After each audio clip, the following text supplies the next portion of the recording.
Okay, going to get started here. Interesting thing, in the book I talked about doing some herbal experiments, and I've been doing a little here and a little there. It's difficult because I have to have the herbs all the time for a long, extended period of time to be able to see if there's any transition. But there are medicinal herbs that are used for compresses, things like that. So I've been experimenting with those. And the first building that was built in Thailand to start the clinic was built in the wrong direction. It faced it the wrong direction, away from the lake instead of at the lake. Who would build a house? So I get there and I have to get a whole crew to lift the house. It's on 19 pillars. They're about this big around, so thousands and thousands of tons, so the whole house. We had to put a hoist on each pillar, 19, a person with each hoist, and lift it up and move it an inch at a time. So it took 5 days to turn the house to the direction it had. And of course, a new foundation had to be put in for each pillar. But one of the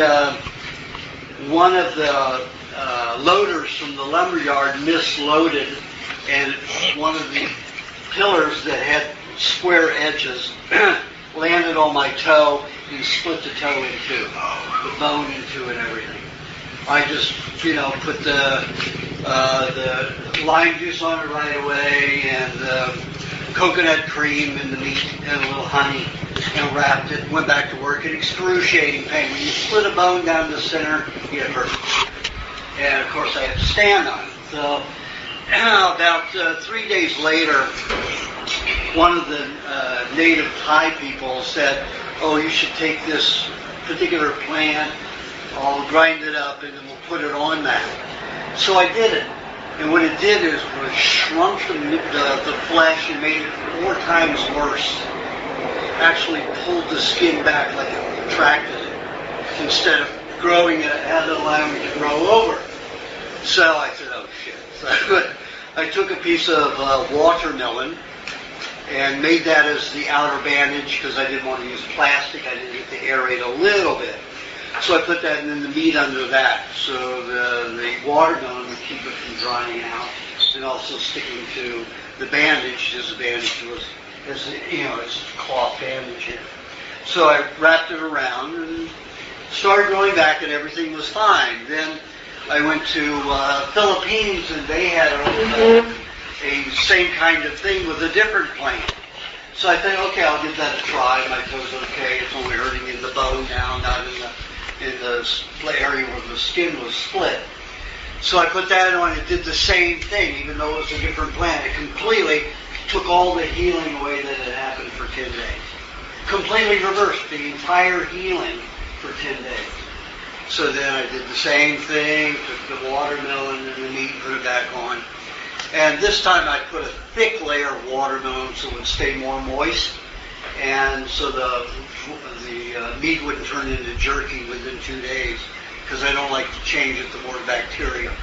So I left that on the toe without changing it for 10 days. So it was jerky on there, stunk with all that bacteria, and it almost completely sealed on. So I'll just give you all a look at it. I think your dinners are over. And I didn't have a camera with me, so I didn't. But this is beef jerky now. That was watermelon on top. That was just a thin slice. I put that on 3 days ago. But what had happened was, you can see the toe's almost normal now for the skin, except it's a little red. But all of the skin was gone from here down to here, all the way down to the red area. All that skin was gone. Now, I didn't put anything on this. It's called a tube. And you can see that the bone, the nail bruised underneath. And I didn't put anything on that. This was the same brown at first. But with the meat on there, you can see how clean the nail is underneath. No bruised tissue, no red blood cells accumulated under this where I had the meat and the other ingredient. So that gives you an idea of what the body can do let bacteria grow, and meat is your, your sealer. I thought for sure I was going to lose that nail. You see, I might lose this one, and I won't lose this one.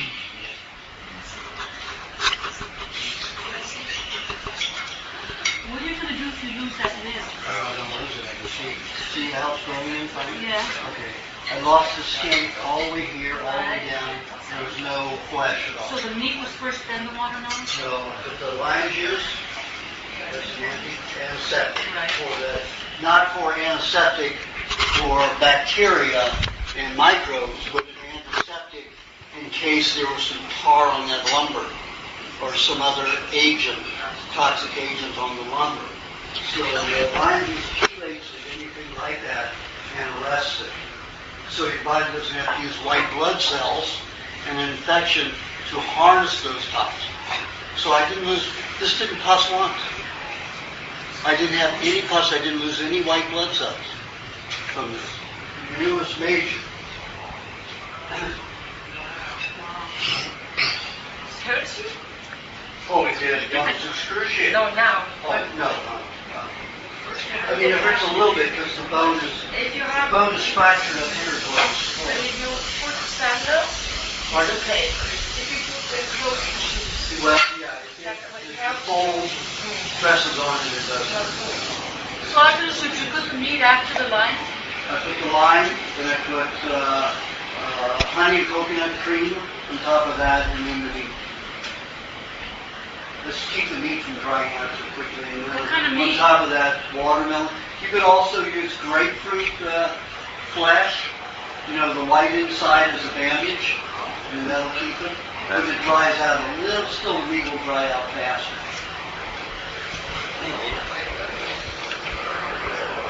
But all the skin was gone from here, all the way down to here, and all the way up to here.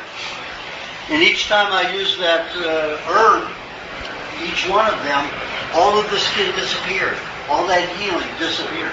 In 24 hours. I don't even remember. I've got it written down. There's a Thai name, or Visaya name. and how often did you change I've only changed it 4 times. over the course of how long? 3 weeks. The inside or the outside of the watermelon? The rind, the white. Oh, The okay, white. the outside. Yeah, the white. Same with the grapefruit, you use the peel. Yes. Okay. Does it matter what kind of meat you use or whether it's fat or I always use sirloin. It's wetter. just lean? Yeah.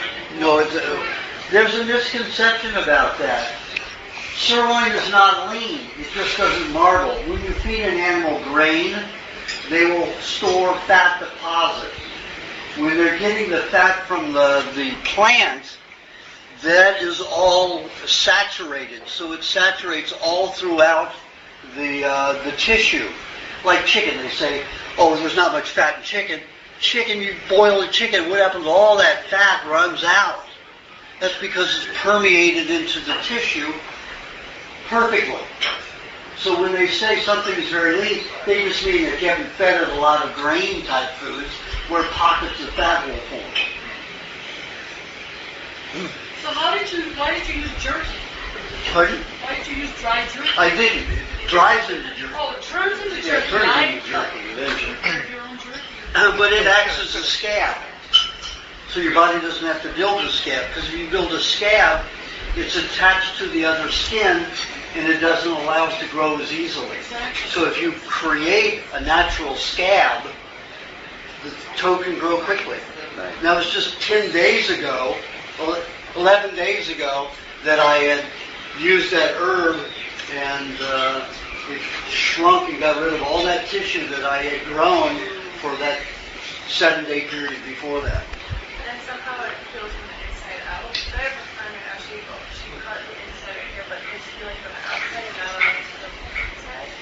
Well, if you use this way, you can see it was healed inside and Right. out. And so that whole, because it's just poking out from the inside.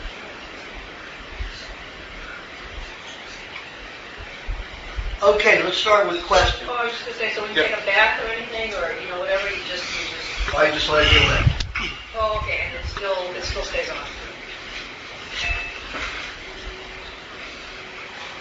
Can I have a minute? Aajonus, who's Marilyn Klein? That's me. You overpaid her. I overpaid? Well, it's supposed to be 35, but Well, I it is. mistakenly said 30. So I'm the only one who paid 35? Okay. No, there are 3 people that pay 30 then. So I should take a, Is it 30 or 35? The flyer says 35, right? Yeah, it says Yeah, very that. good. Oh, You okay. brought it. Evidence. so my question is, should everybody else pay or I get my... We're past today.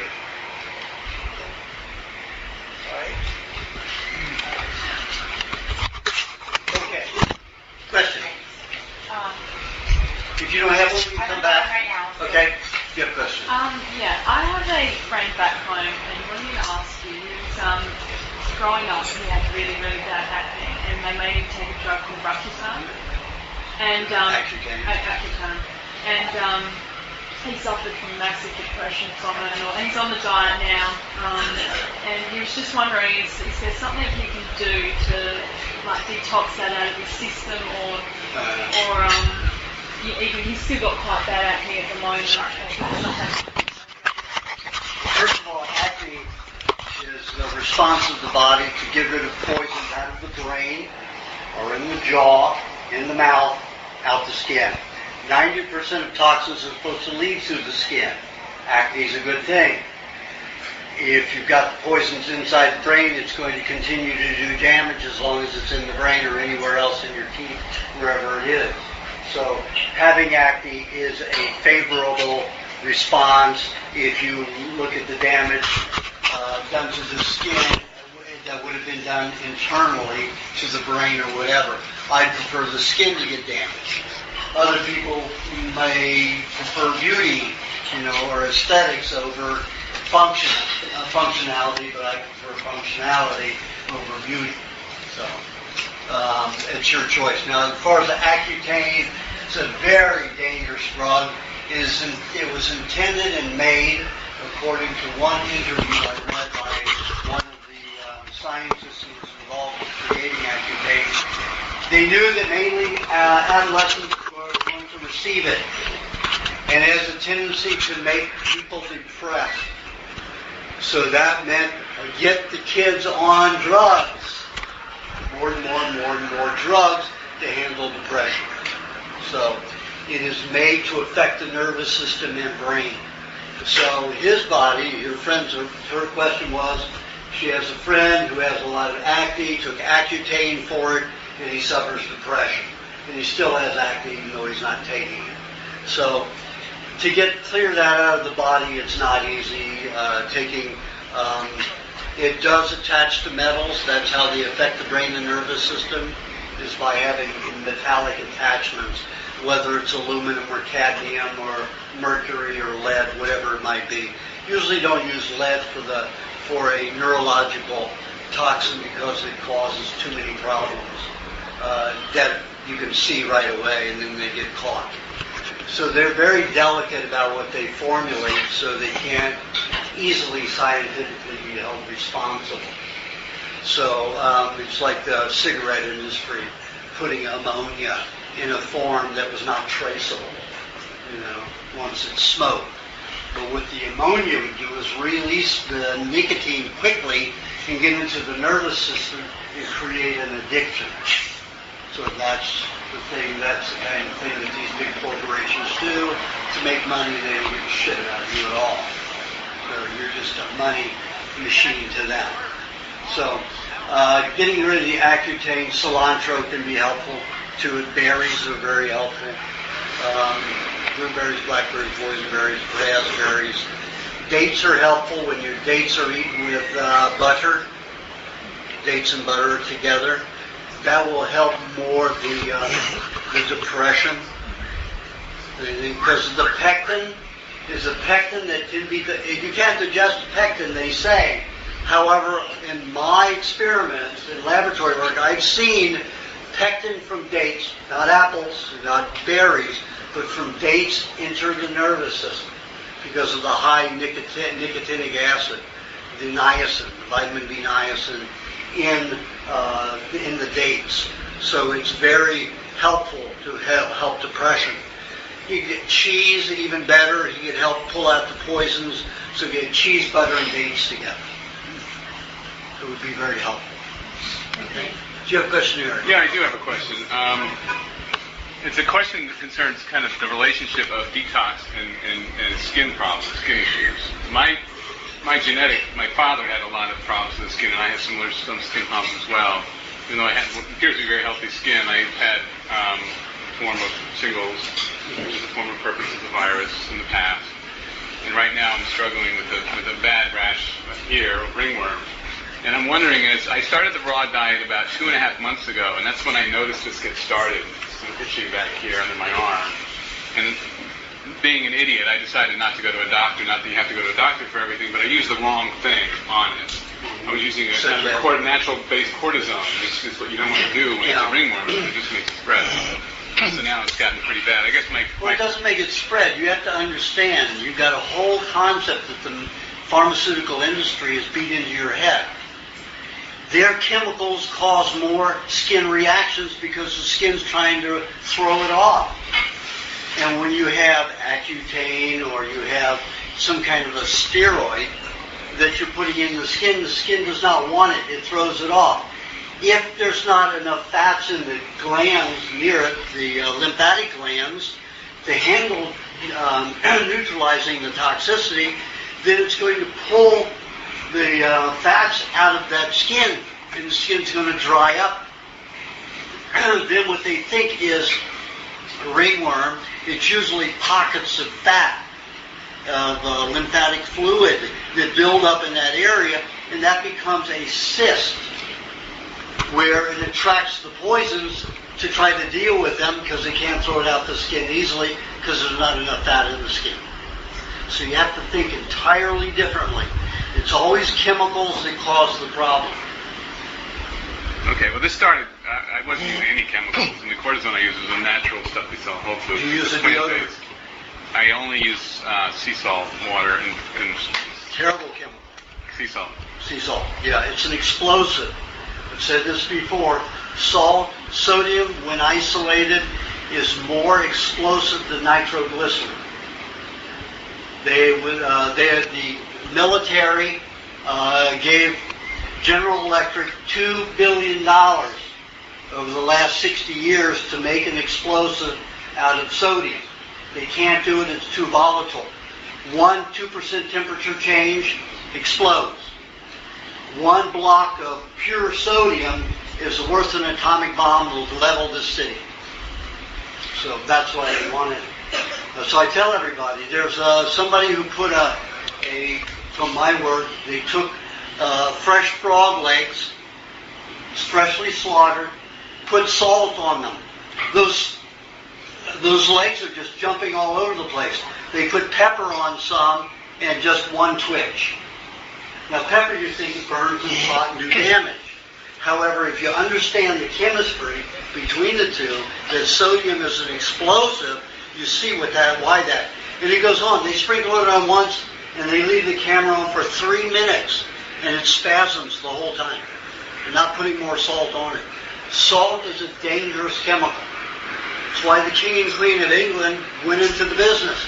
It made slaves of people. Just like Hitler used fluoride.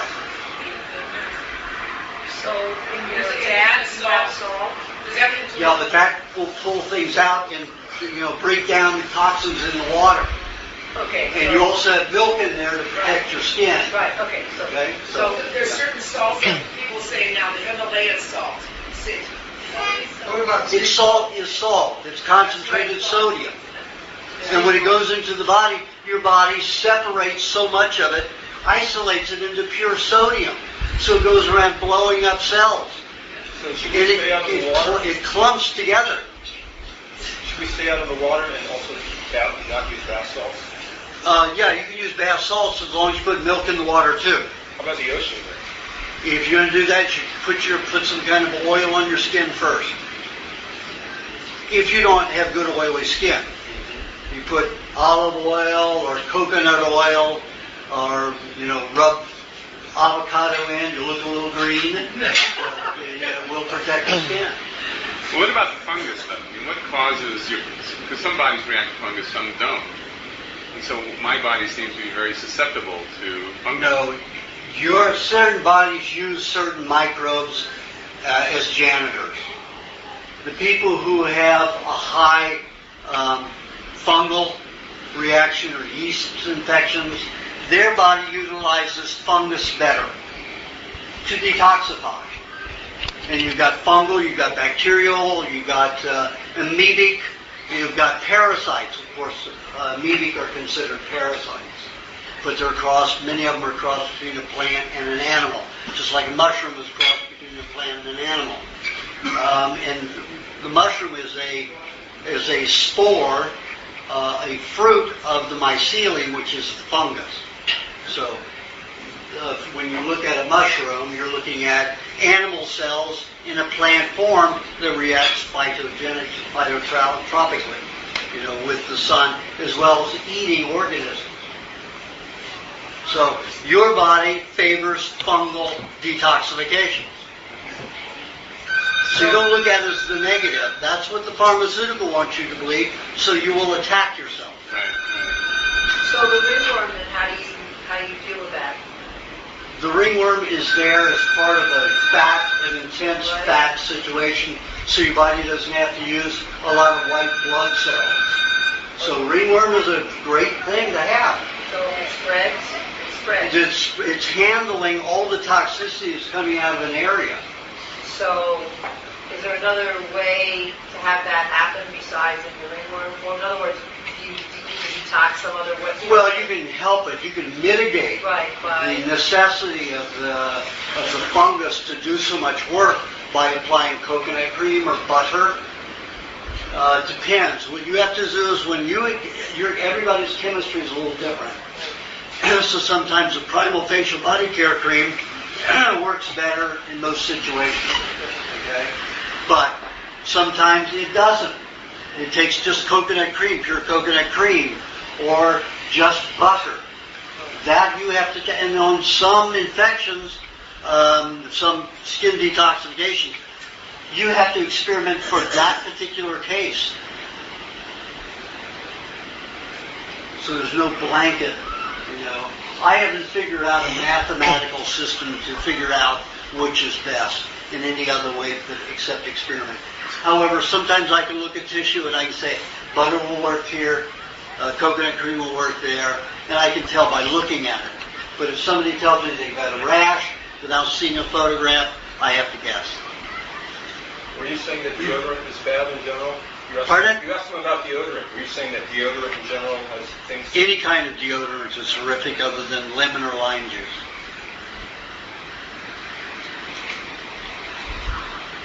Okay, you have a question, Fred?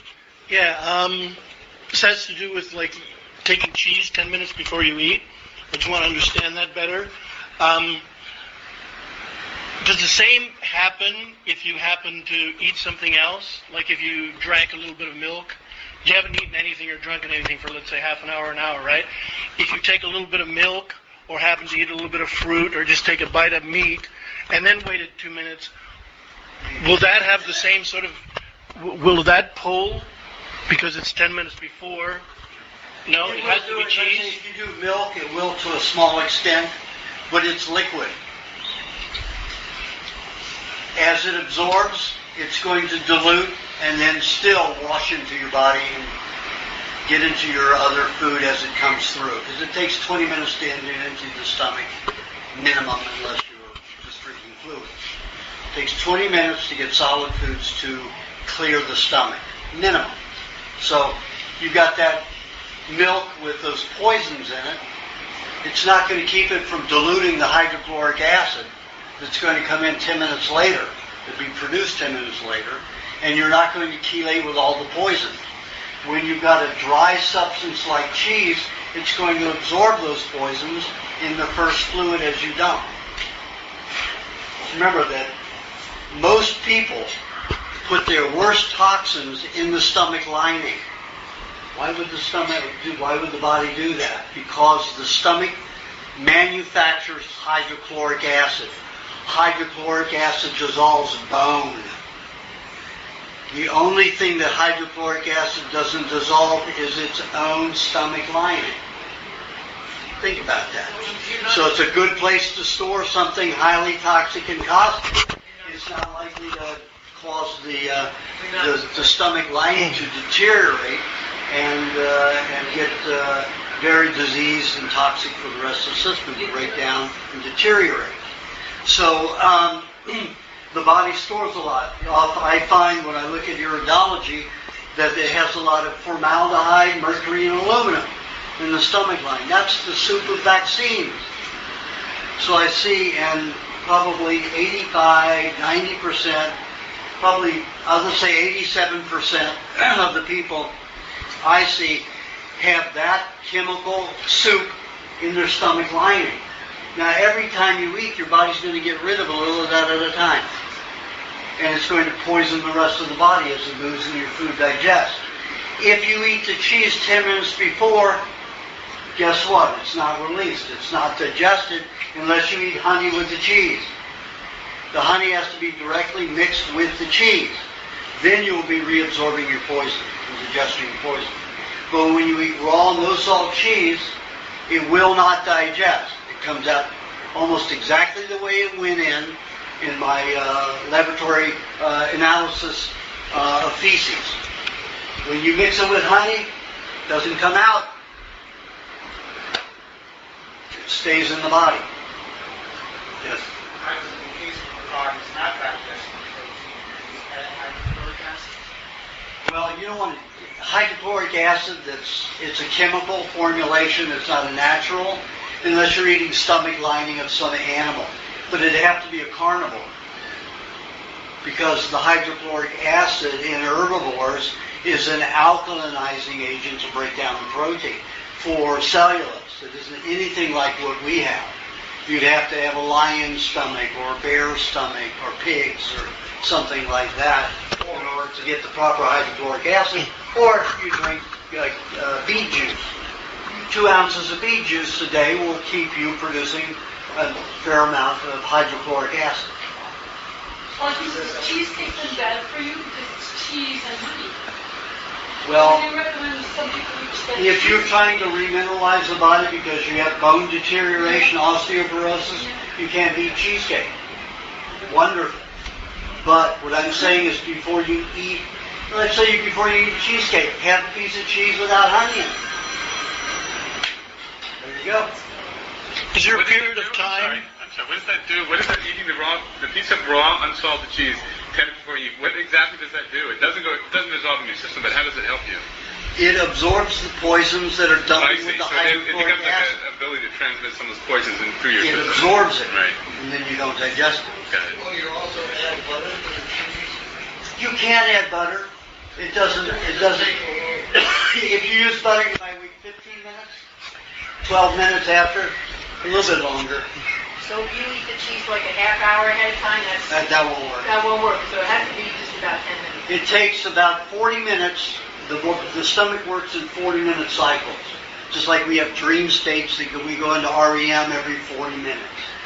I won't say that. Man has an erection every 40 minutes in sleep. And that's because of a particular sleep pattern that goes on. Women do too, they just don't know. Like a man. Anyway, in the stomach you've got a 40-minute cycle. So if you eat the cheese, you wait 10 minutes, you've got 30 minutes to eat your meal. Because when you eat first, the body will start dumping the poisons from the stomach that it needs to get rid of.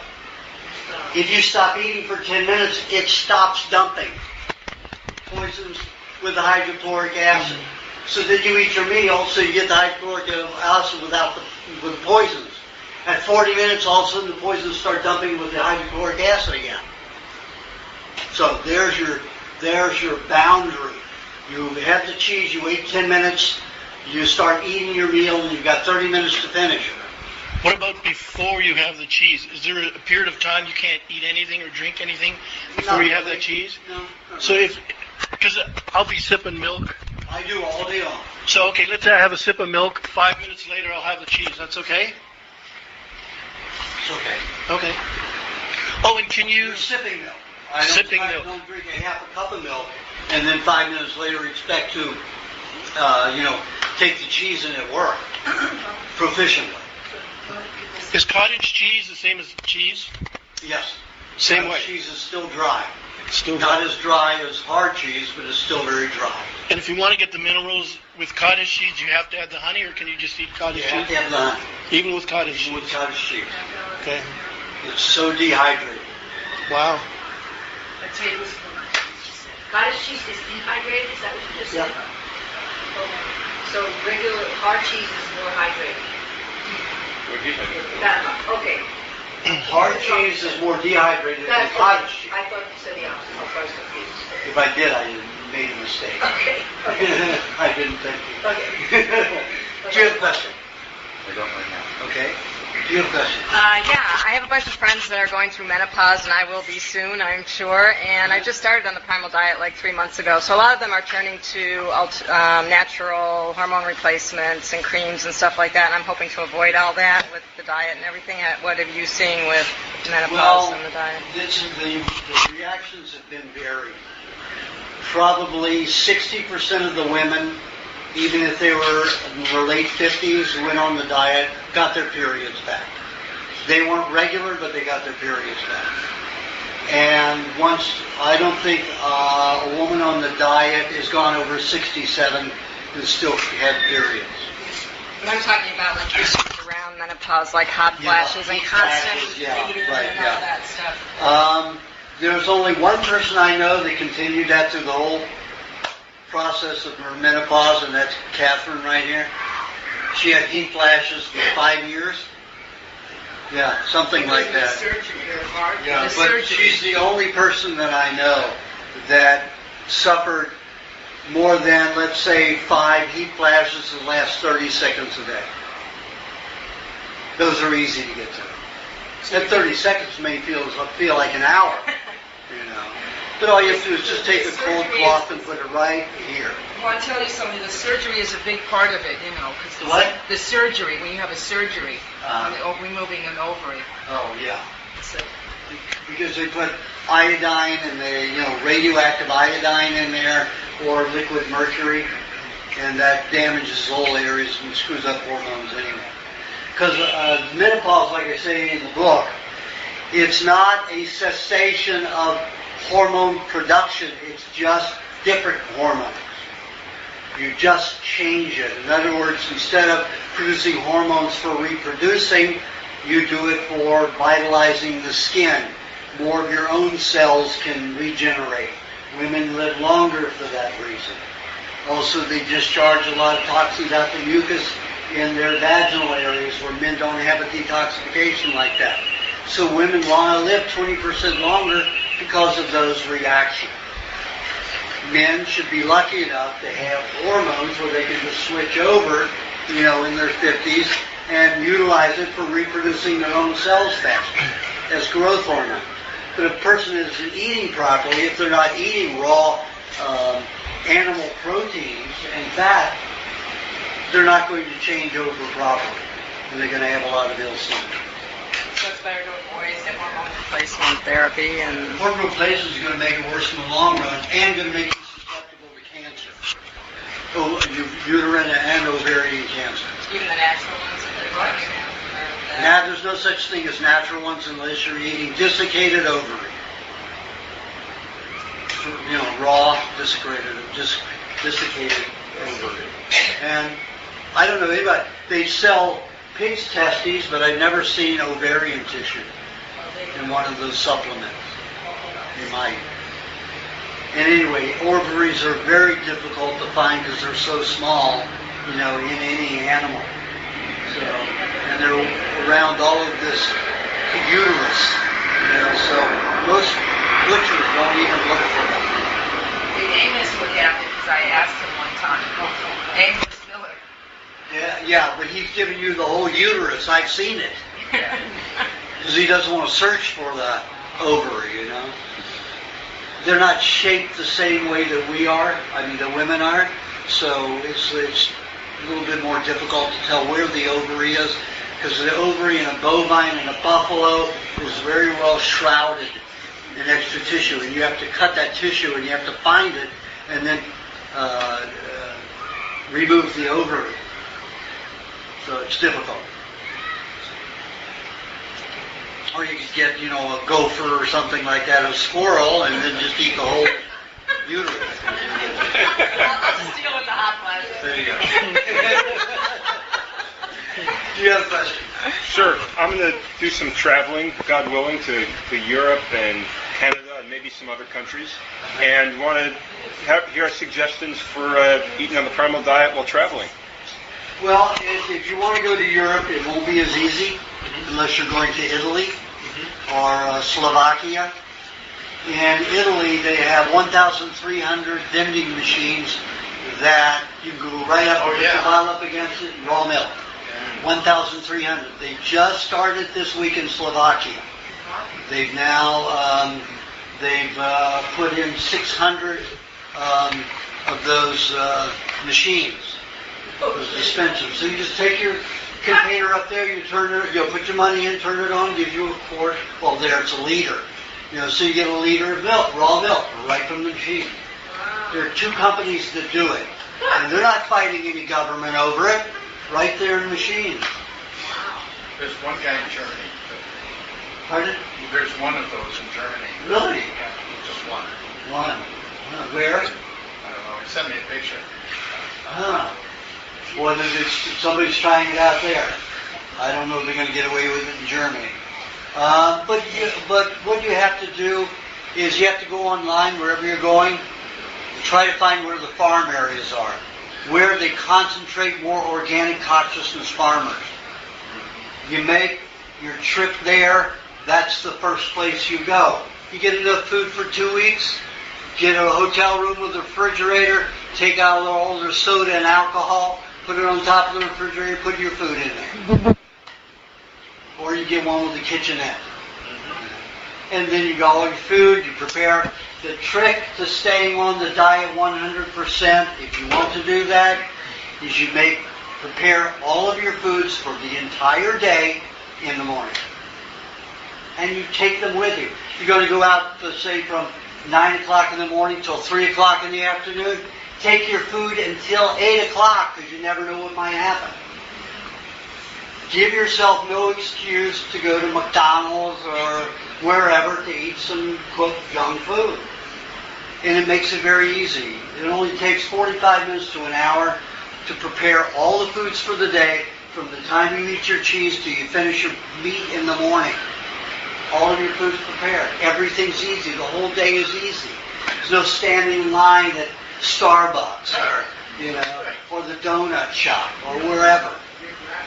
You don't have to go to the grocery store and shop and stand in line. It's all right there in your cooler. And you don't even have to put cooler bags in there. What about green juices? Should you just skip them for the time? You can pretty easily get green juices almost anywhere. In Asia, I eat mostly sugarcane juice because it's very easy to get. But there's a lot of places that actually have juicers, that there is health consciousness going on in these foreign countries. Probably won't find it out in the Tulis except for sugarcane juice. And when I go shopping, I look for the dirtiest places to go, the poorest places that aren't buying from big markets, that are getting their foods from local farmers. And it's got flies on it, I eat it. And they'll be around, they have a little flag thing they swish, or they've got a little, fan on a stick, and move it over to keep the flies off. That's where I shop. Usually the meat has been slaughtered the night before, and I'm getting freshly slaughtered meat that day. And even if I don't have a refrigerator for 24, 48 hours, the meat will get bacteria ridden, but it takes longer to break down. When we get meat here, it's slaughtered, 14 days it's hung before it even goes to the market. It has to be aged before it goes to a market. So you're not getting meat usually if you go into a supermarket here no matter if it's Gelson's a better one or not, that meat is usually 17 days old.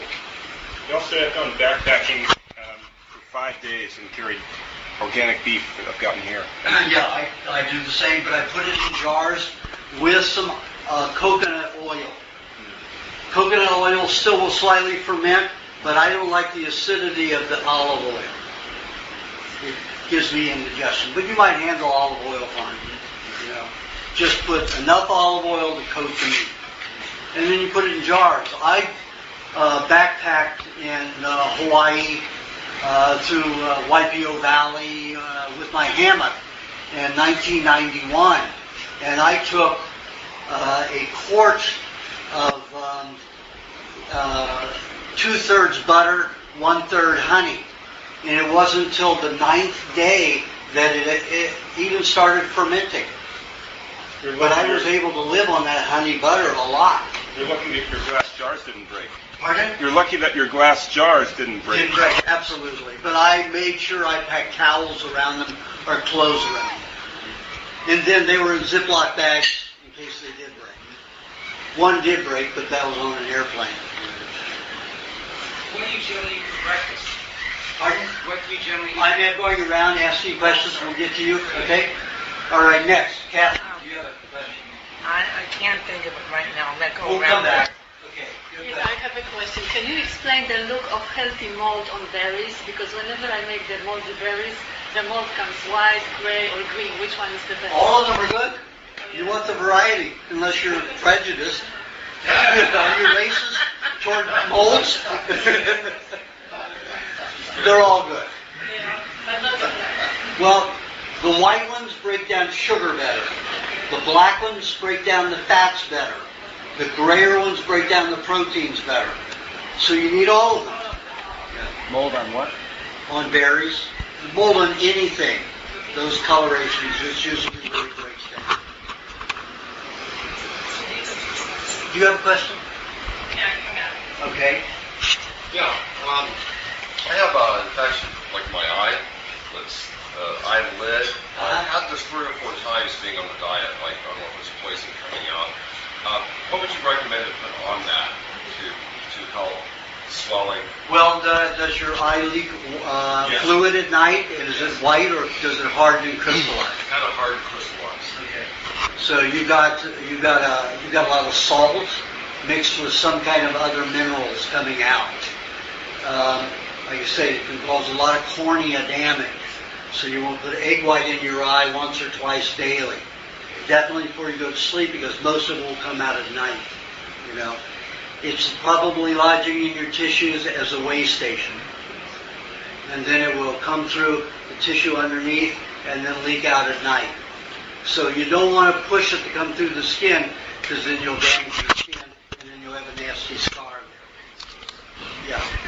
But a cyst, remember, a cyst is always a tumor that is filled with a fluid that neutralizes localized poisons before they discharge to the skin. If they weren't neutralized by that cyst, those poisons going through the skin would cause huge ruptures.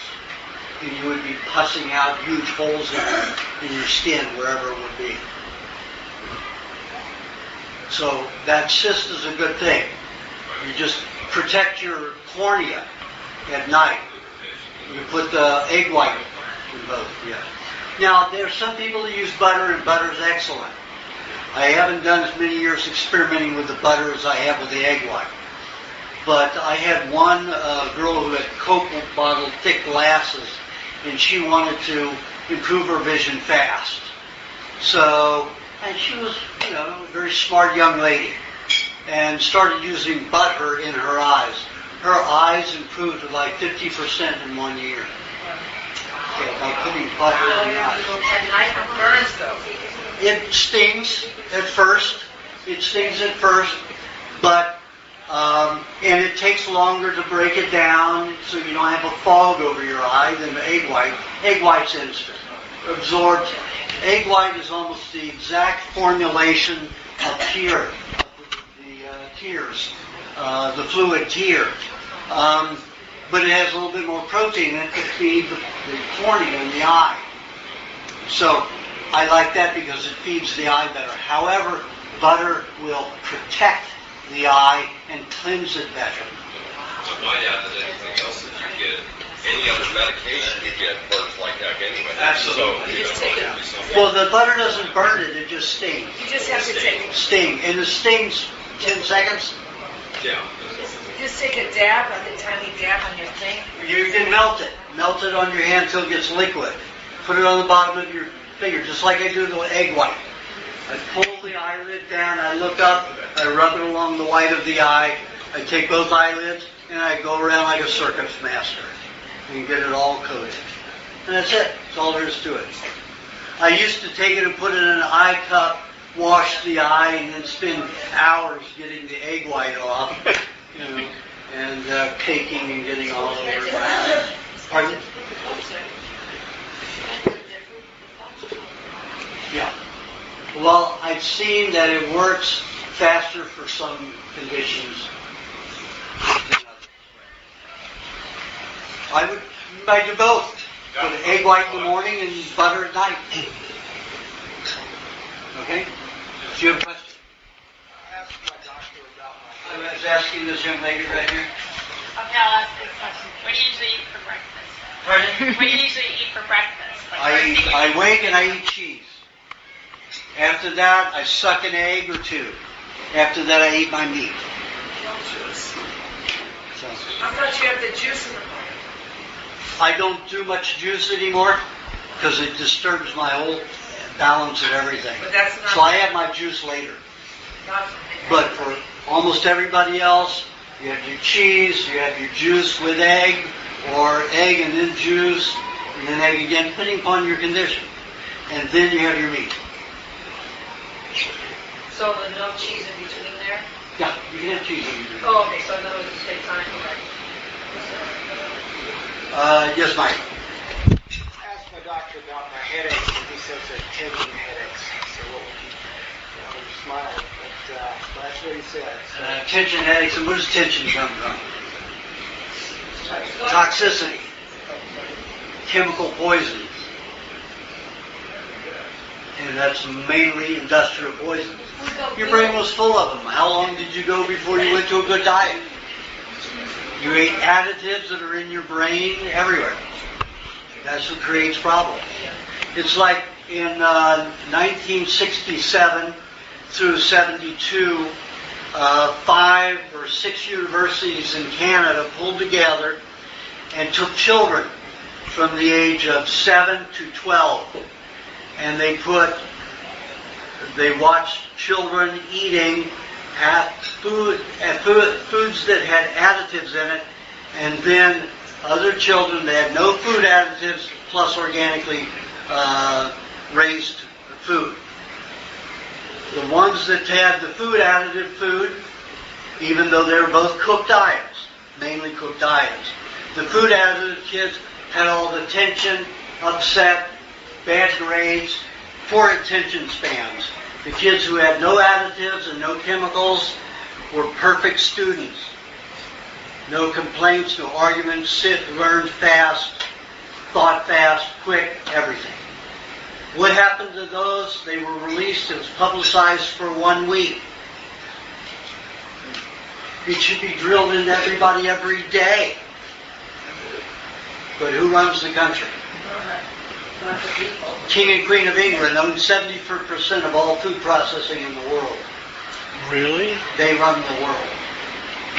Plus 13 or 12 other families. But the King and Queen of England are the biggest. Catholic Church is the next. No. King and Queen of England owned a tremendous amount of property in the United States through trusts. Almost a third of the country, land through trusts. Most of the government land is really owned by the King and Queen of England. Okay. Piece of information. Yes, sir. Okay. So I've been eating white meat, raw chicken, almost 100% of the time as my meals. And lately, my body's been craving more red meat. So, do I bring in more red meat? And if so, how much do you recommend? Well, if you're craving your red meat, I would eat it until you're satisfied. You know, if it could be, try 1/4 red meat. If that doesn't satisfy you, go to 1/2. Okay. Yes. And as far as eating the proteins with the meat, should the cheese and the butter be eaten? You mean that with the meat? Fat with meat. Should it be eaten simultaneously with the meat, or is there any order of preference? It's on the quantity. If you're a weightlifter, a bodybuilder, and you want to develop big fast, you have a full lubrication formula with the meat. But you want to have maybe 3-4 tablespoons actually with the meat, and then the rest of it following. Because your protein's going to help you digest that fat. If you put the fat in, fat takes 3 times longer to digest than proteins. So it's better to have most of the fat after if you're having a lot of fat. If you're only having 1.5, 2 tablespoons with the meat, you know, have it with the meat. As a sauce or just with it or however you like it. Okay. How much after? I mean, when you say after, you mean We're talking 10 minutes, 15 minutes. I mean, there's some people, especially if you're a weightlifter, you burn a lot of energy. You can just gulp stuff like that. I can't. You know, I'll sit with as much fat, one time. But you want the fat within the 40 minutes. Oh, absolutely. You look thinner than I remember you looking past. No, I'm not as thin as I've been. The last time I was here, not the last time I was here. When I came back from getting all those injections, I was in worse condition. Right. However, I got slimmer here this time because just in the last 10 days, I had those same chemicals that were coming out that caused all the scarring. All this scarring here came out my upper back. So for the last 10 days, look at this. See all that old flesh-looking stuff? Yeah. You rip a lot of the muscles out to handle with that toxicity because I'm underweight. If I had had enough fat on my body wouldn't have had to take my muscle fats along with the muscle to repair it. But my whole back was just everything looks thinner than I remember last time. Well, I'm finally losing all that baby fat that I've had for so many years. I'm finally looking like my mother. She was Indian, part Indian, and French and American Indian, and had a narrow face. But I was so pumped with so many injections in my gum, never got rid of it. But now I'm getting rid of it. I'm looking like my brothers, too, who are like these two. I want to know if I can have my question now, or should I wait until he's okay? You can have it now. Okay. The question is that I don't know if it's true or not. The reading somebody told me the dyslexia comes with being left-handed. It's in the his book on encyclopedia and the internet. I was terribly dyslexic, and I'm right-handed. And I just still can't. I'm slow in thinking. I'm slow in moving. Well, that's just because your brain is separated. When I look at your irises, your brain is fractionated. You don't have, they're not working together. Your motor and sensories are not working together. Going through the senses, it takes quite a bit of time from the analytical process to get to the motor response. So you're having a slower time with that. Okay, so I was the same way when I was autistic. What is that from? They could give me an idea. It could take me 20 minutes to figure out 2 words. They say move. It takes a while to respond. That's what I mean. Your senses are perceiving it. Your analytical process decides to move. But from the process to the motor responses is a very long gap. I've been on the diet now 12 and a half years. Uh-huh. When I met you, you were like this. Okay. I don't know. That's the way you used to talk. Look at you now, can't shut you up. And I love it, it's wonderful. You look great. You remember when you first, your skin was all gray, you had black patches all around. You look wonderful. Thank you. Same to you. So, just because you're not completely well in 12 years, it takes 40 years, like I said in my book. I still have 11 years to go for my cycle. And I'm still dealing with people trying to fuck me up, as well as me screwing myself up too with motorcycle accidents and all kinds of things. And workers who drop things on my toe. You know, so. Clear. Yeah. Well, I'm doing okay. Yeah. You know, I'm 63 years old, so working on my 64th. Getting better. I climb up the mountains. You know, you're getting better. And I leave people 35 and 40 years old way behind. Age is not a number in ourselves. It's health. Everything is health. Okay. Do you have a question? Yes. Hi, Aajonus. A couple questions. I'm experiencing a detox. Which kind? Continual head pain. And well, what kind of pain? Sharp, dull, pressure? Pressure, pain, here. It's like it doesn't go away. What does it? Up and down? When you get up, when you stand up, is it worse? When you sit down, is it easier? Yeah, it's probably pulsates a little bit. You got a salt headache. Salt? Causes fluids to collect. So the more fluid collects there to dilute the salts, the sodium, then the swelling. Now you don't have any nerves in the brain, so I could eat your brain and talk to you at the same time as long as I didn't destroy that part of your brain that's communicating with me. You wouldn't feel it. The nerves are in the skin of the brain, the meningi. So when the brain holds salt, sodium, and collects water, it puts pressure between the skull and the meningi, and that's a headache. Headache is never inside the brain, it's always in the skin of the brain, the meningi. So what you have to do is you have to get the skull to expand and allow for the swelling while your brain detoxifies. Okay? Well, the things that help get rid of fluids, some sparkling mineral water, grapefruit, those will help discharge fluids. You know, that's why you eat grapefruit and you piss a lot. You know, that's because it's helping you release water, fluids. And my other question is why, with the Terramin clay, I'm really enjoying using that. Why do I put enough mineral water with that to dilute it and let that sit for like 3-4 days before I have it? If you have it dry, it's going to stick to your intestinal walls. It's going to cake on there, and it's going to take months to dilute it and get it broken down. So your mucus won't be formed over it properly unless you produce a lot of mucus, and then it falls off of the mucus. And then you're going to show up with a lot of mucus in your stools. But that's a lot of nutrients. It takes a lot of protein to make mucus. If you look at mucus under a microscope, it looks like somebody's woven a fabric. And it can be anywhere from 12 to 16 layers thick. And it's just woven like a fabric. It actually is woven like a fabric, and it grows that way.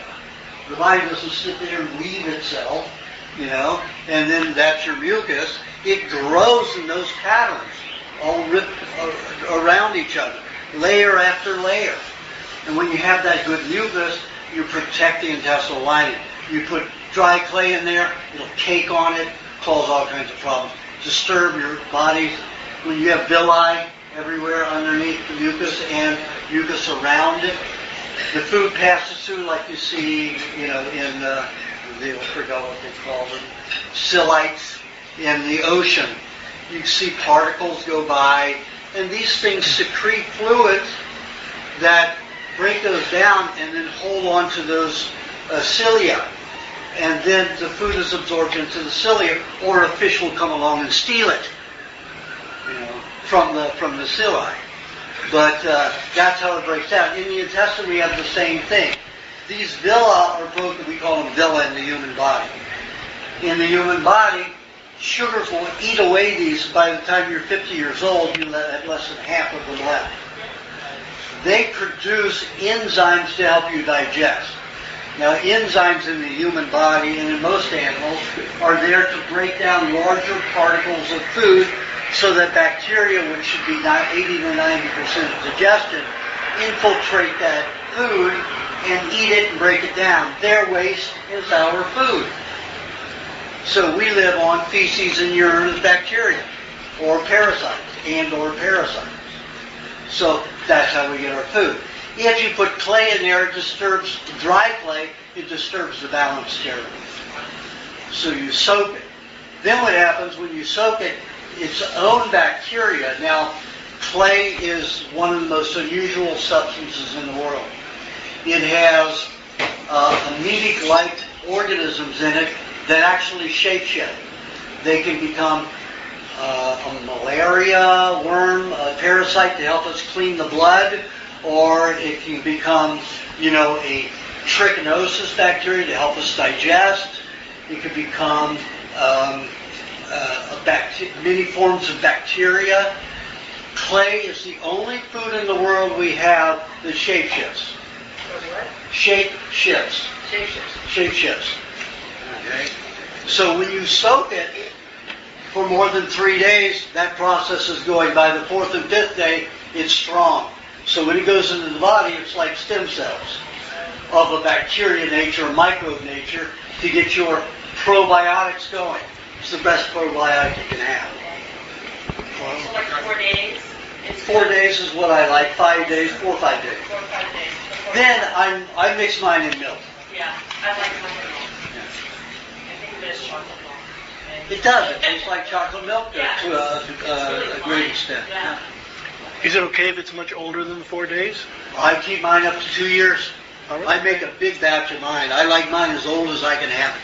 So the Finally, after about a year, I might get a little bit of molds growing in there. So the older it is in the refrigerator, that's fine. Pardon? The older it is in the refrigerator, that's fine. Not in the refrigerator, never refrigerator. Because then you will only breed molds. You won't breed bacteria or parasites. They can't grow in those cold temperatures. Only fungus can grow in those cold temperatures. So what's the ratio again? It just has to look like plaster of Paris. Depends on, when Terramin mines or any clay is mined, there are pockets that have more potassium or sulfur or phosphorus, and it makes it drier or better. So you have to do it on your particular. And how much do you leave a day? Pardon? How much do you leave a day? Usually 1 tablespoon is good enough, unless you have a problem. And just leave it out in temperature. What I do is I put a lid on it, not too tightly, and I put it in a dark cover. A low dark cover that's cooler. Do you soak it in what you're going to consume, such as milk? No, I soak it in water. Water. And then I take the stir it before I take a tablespoon out, so it's like a plaster of Paris, and I put that into milk. Got it.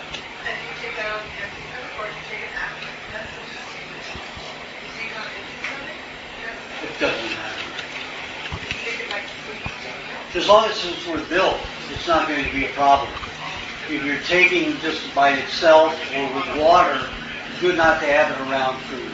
15, 20 minutes before or after food. Well, probably 40 minutes, an hour after food. If you're going to have it in water, and in milk, it doesn't matter. Because clay and milk soaked like that is really a food. I mean, we don't digest earth like plants do, but when we have that bacterial action, the bacteria that is naturally in clay is breaking it down. Their waste is our food. So we get to eat the way the plants get to eat to a certain amount when we eat clay. Okay. Do you have a question? What's your take on water? You know my take on water. Water's only a solvent. It's a medicine. It's not something to drink for much value at all. Water is completely nutrient deficient. has a few minerals in it. And that's it. It is a starving water. What happens when it rains? It dissolves rock so plants can eat. It dissolves rock. It's a solid. When you put it in your body, it dissolves your mucus lining. It dilutes your acids. It destroys bacteria. Except for amoebic type bacteria. They resist and respond very well in water. But the rest of your bacteria, which is 80% of the bacteria that's in the microbes that are in the intestines for digestion, are sensitive to water. So even that Eon water or any of that stuff? Any water's no good. I mean, it's good if you're using it to help make solvents in your body to get rid of some toxic compounds that your body can't do with good natural water and food. And remember, even meat's 55% water. Milk is 86 to 90% water. All fruits are 90 to 92% water. 100% water that you can utilize in your cells. You drink water, distilled water, you can only absorb 10% of it. And guess what it does? It dries out the inner side of the cell. When you take water from a food, guess what goes with the H2O? Nutrients.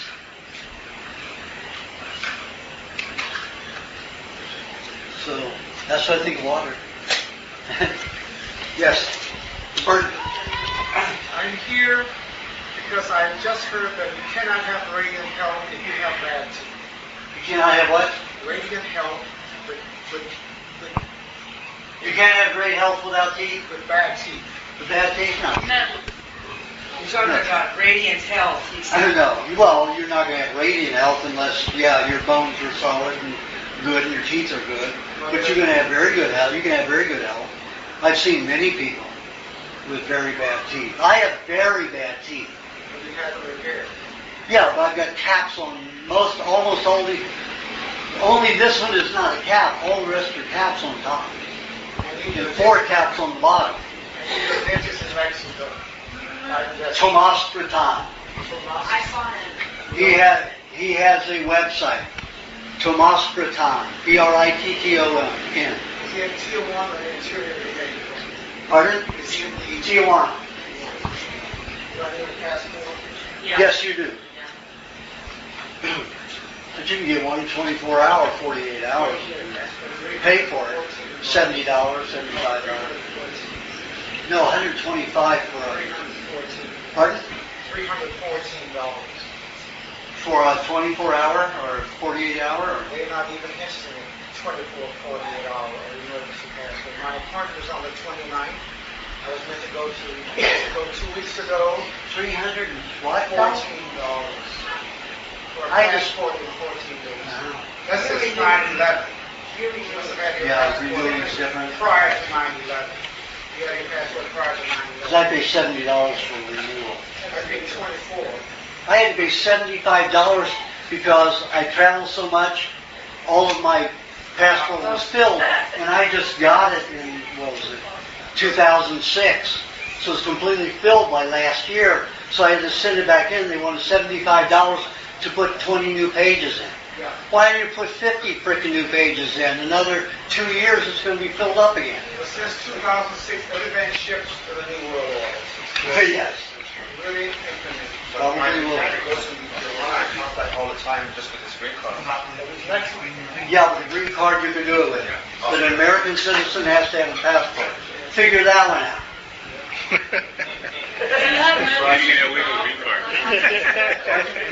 John, use medicine from your mouth. Not on any of my patients. It's Richard Townsend who does that in Fullerton. That dentist. Yeah. He doesn't use any amalgam. No amalgam. I don't let any amalgam. The reason I go to Thomas Breton, he's a 3rd generation dentist. Even his mother and father are dentists. So he has a lot of experience, innately and everything. He does what I want him to. Even if he doesn't agree, he does not argue with me. He'll just tell me his opinion, and he does what I want. And that's perfect for me. Do you have a question? Yeah, I can make you. My name is Pedro. My friend, she got a cancer in the stomach, and she also give you only like 2 months. She's very sick. She can't hear. She's very what? She's sick. Very sick. She can work. But she told me say to you what your recommendation. She got a stomach. Stomach cancer. Is it only in the stomach? Starting to get into the liver and everything else. She can get some. Does she have coconuts where she is? Yeah. Okay. She's being treated. Oh, well, she can get by coconuts locally. She needs to make a coconut vinegar. And you make the coconut vinegar by taking coconut cream and letting it ferment. Then you separate the liquid. When the liquid separates, the water separates at the bottom. You leave that out until it turns into a vinegar in, warm weather. In light, it's a little bit better. It will turn into bigger vinegar faster. So it may take her a few weeks to make it, or she can buy some apple cider vinegar. Apple cider vinegar isn't as good for the stomach as that is, as the coconut vinegar is. Then she can take 2 tablespoons of that in milk, like 2 ounces of raw milk every day, and eat cabbage, green cabbage juice, green head cabbage, not the Chinese cabbage, but the head cabbage, green head cabbage. Juice it and drink 2 ounces of that 3-4 times a day. Coconut? Yeah. Coconut too? The coconut vinegar. She mixes a tablespoon of that in a half a cup of milk, raw milk. Maybe you should have someone write it down. Yeah, I have. You need someone to write it down. And if somebody can write and remember that, I think, are you writing that formula? Okay, see hers. You can copy. Is that okay if you copy it? Sure. Taking sue me. Okay, Roger, do you have a question? Yes. There are some doctors that say if you drink coffee with caffeine that it helps with circulation and Alzheimer's, and others say it helps the brain. If you have congestive arteries, if you have a lot of fat in your body that's not metabolizing, caffeine can be good for you. If you're on this diet, it's the worst thing you can do for your nervous system. That and chocolate. Also, how about olive oil and flax oil? Which is better?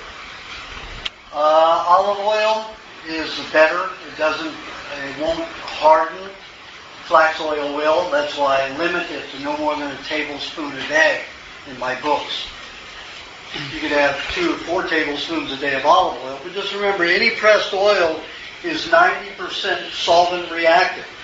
It's going to be used for detoxification, whereas your animal fats like butter and milk and cream, they will nurture your body at least 50% and maybe lubricate and cleanse 50%.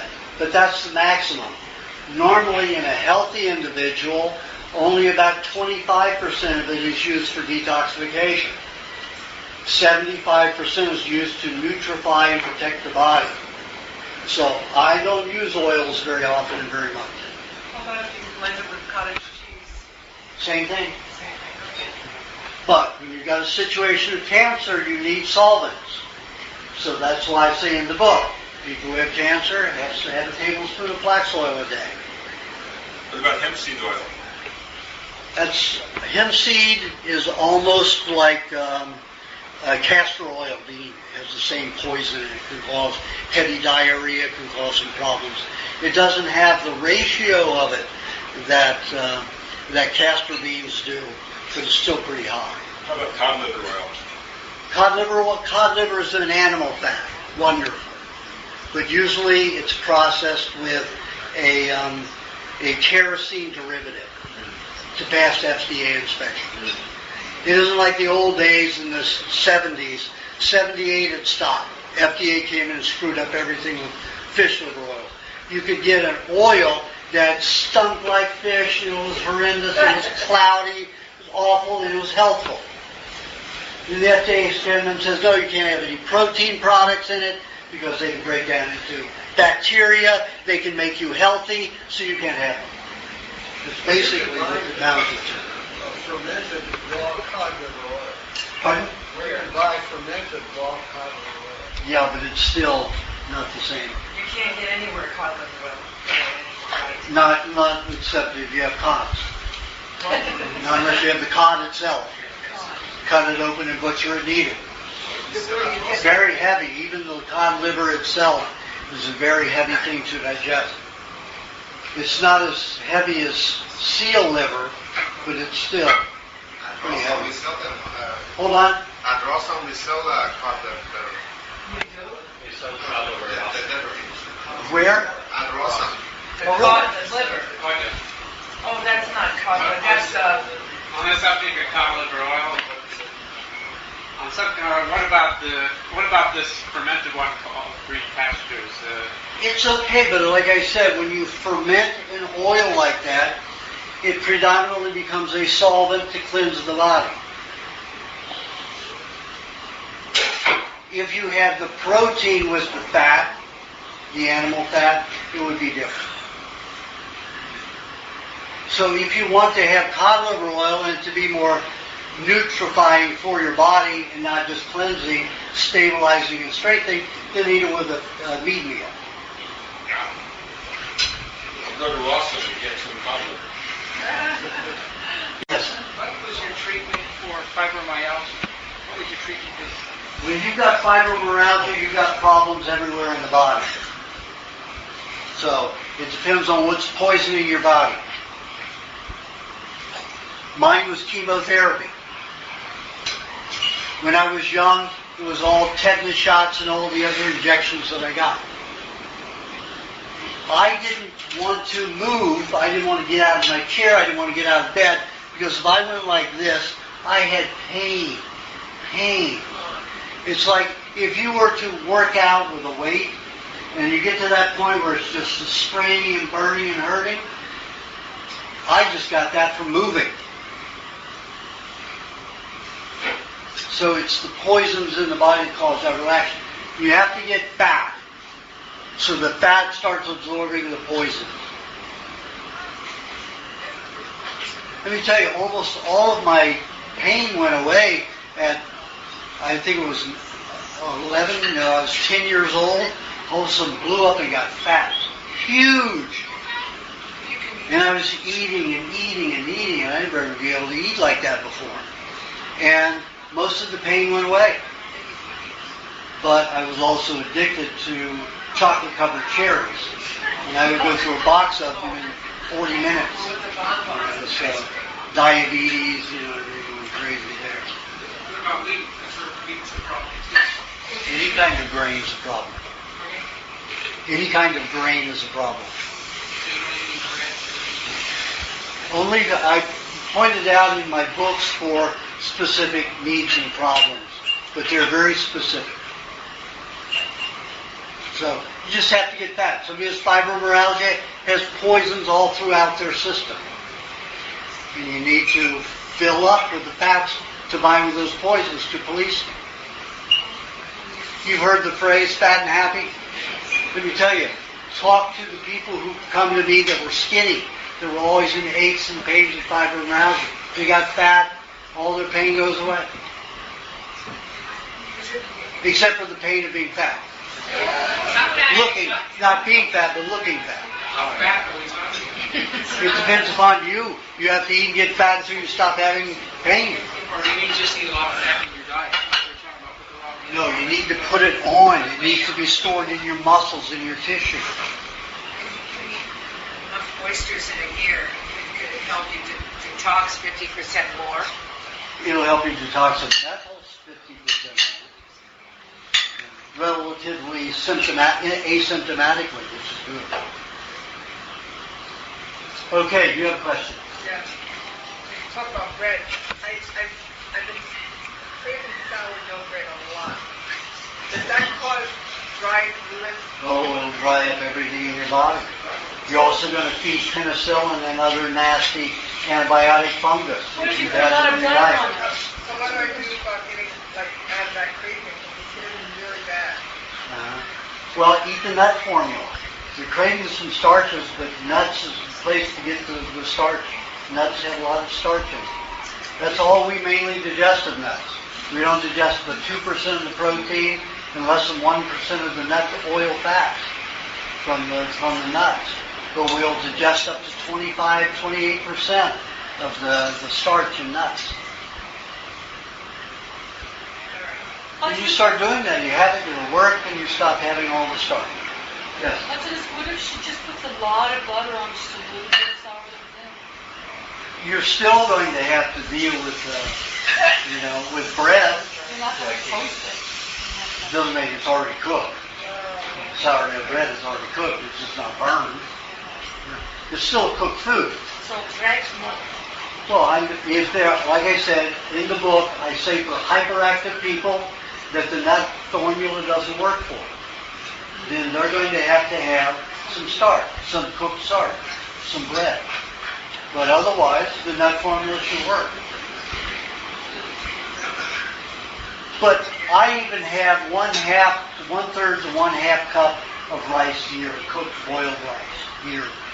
When I get into Asia and I'm doing all the activity that I don't do here, I'm out climbing mountains, I'm building, I'm putting in the pipe system in the house.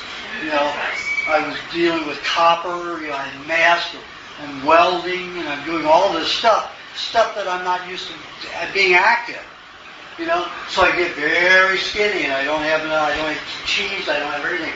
So I get too hungry, and then the acids in my intestines start making uncontrollably hungry. So I'll have about 4 tablespoons of cooked rice with about 3 heaping tablespoons of butter. That'll last me for a month. Yeah, a month. That's all I need for a month. That'll take care of it. You eat it once and it'll last a month. Yeah, you do want them to last a month. Good question. Yes.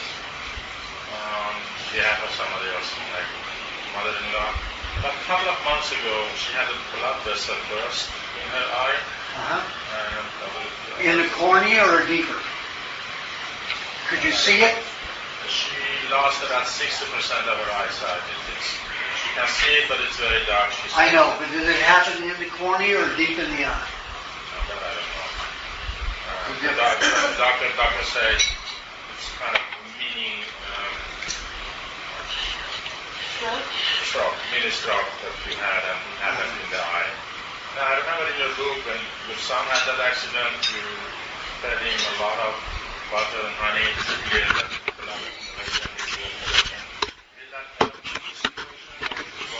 Yeah, there's absolutely. You see, when you have internal bleeding, you have blood cells in areas where they're not supposed to be. So they block vision. So the body, it's like this toe here, you see it, black and blue? Those are red blood cells that got crushed out of the veins. Now they're into the tissue where they don't belong.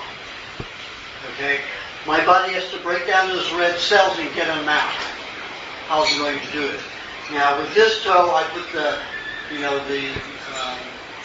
lime juice, and then I put the honey, coconut cream, and then the meat on it. And you see it grew out. There's no bruise on it. You weren't here when I did this. But there's no bruise on the toe that was mangled the worst. But the one I didn't treat has all the blood still under the nail. And this one had 20 times more than that. Yet because I put the meat, those other solutions on it, but mainly the meat, it drew out the red blood cells. The bacteria in the meat can digest those red blood cells. So it goes through my nail, goes through the tissue, went in there and ate up the red blood cells. They're janitor. So bacteria is the way. She's going to put raw meat on her eye at night. She will, it will help. It's like with the eyes closed. Eyes closed. It will help. She could, put a piece of very thin slice of meat over that, It's something to keep the meat moist. I use usually some kind of fruit, watermelon, the white of the watermelon rind, you cut it into a thin little Band-Aid, and you put it over the meat, and just wrap it around an eye. If you get an eye patch holding it on, and all night. Of course, meat, anything healthy. Pineapple helps break down clots. If she's bursting vessels, then she needs raw green head cabbage juice. And that stops strokes in a minute. You could have 4 ounces of that, and you won't have a stroke for. Impossible to have a stroke for almost 6 weeks. Okay? Lucky, do you have Lucky's our host again. Thank you.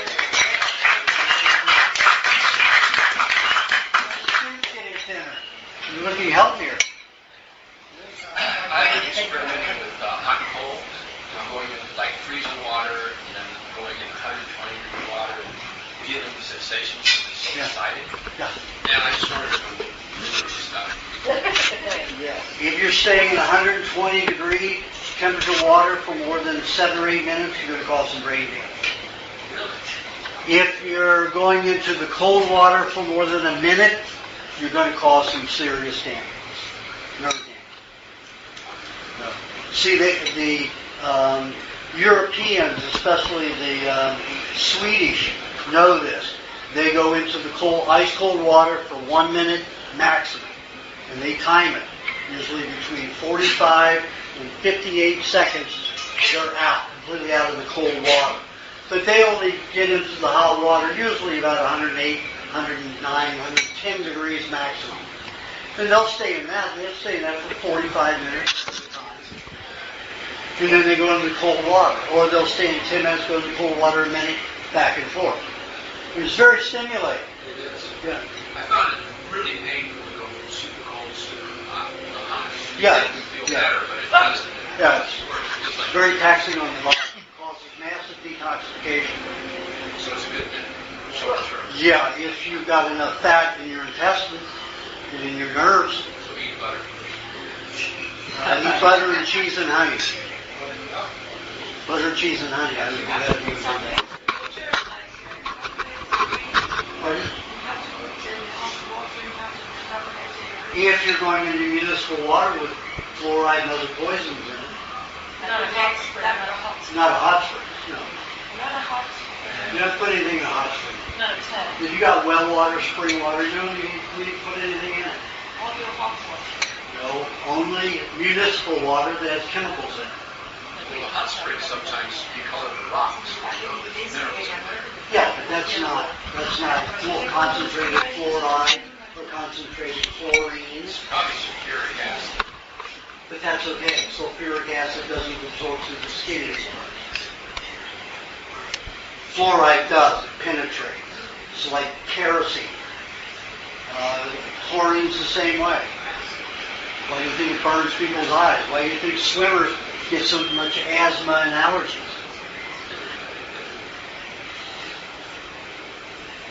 It's the saltwater pools that are done with chlorine for that too. Very bad. Oh, you mean the saltwater, the electrical chlorinators? You put the salt in your pool and it turns into chlorine. It turns to chlorine. No, that's a different kind. That has no chloroform. Doesn't form chloroform. Doesn't form the gas chloroform. It's a natural form of. See, chlorine. You've got natural chlorine and unnatural chlorine. The chlorine that they put in pools is a chemically made process with petroleum chlorine. It's made to eat into things, to kill. Normally, chlorine is a predominant part of hydrochloric acid. It's a nutrient, but when it's made to be a cleanser, it is not. It is not a healthy chlorine. So when you put salt in the water and then you have the electrical impulse that causes the chlorine to form, it does not cause chloroform reaction. It's still not good to eat. I wouldn't drink it, but it's okay to swim in.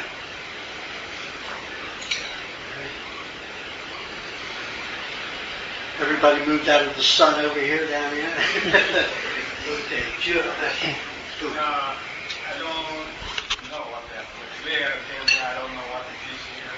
Well, then, if you think of one, we'll come back to you. Listen to what you teach.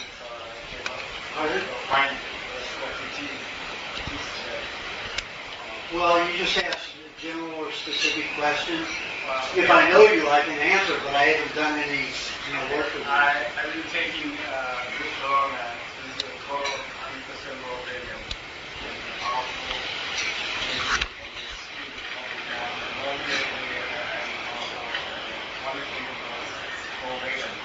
I think a raw vegan diet is horrendous. I did it for 6.5 years.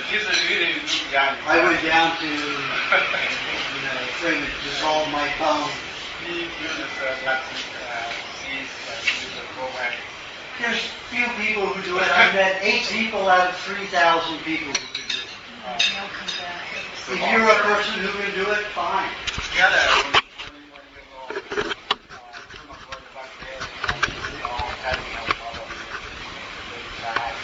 He's an unusual guy.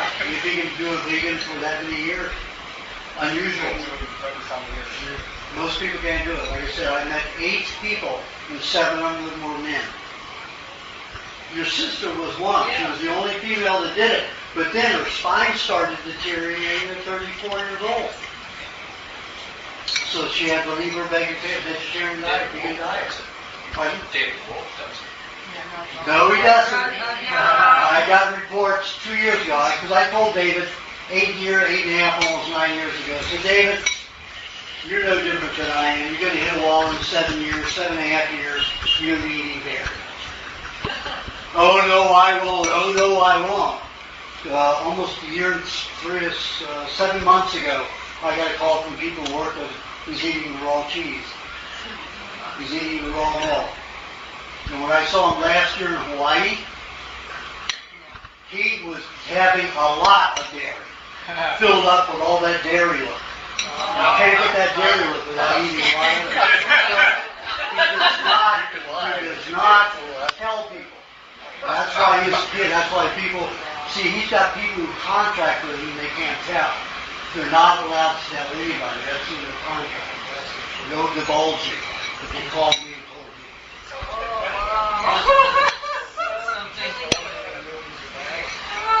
So no.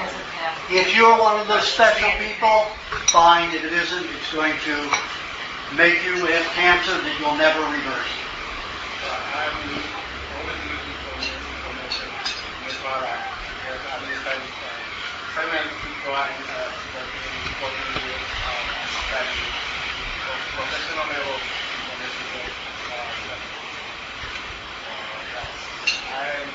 Well, this diet reverses 95% of all cancers unless it's lung. Only 60-65% lung. Right? All cancer is created by industrial pollution. There is no other way of getting cancer. Industrial pollution can come from being a coal miner.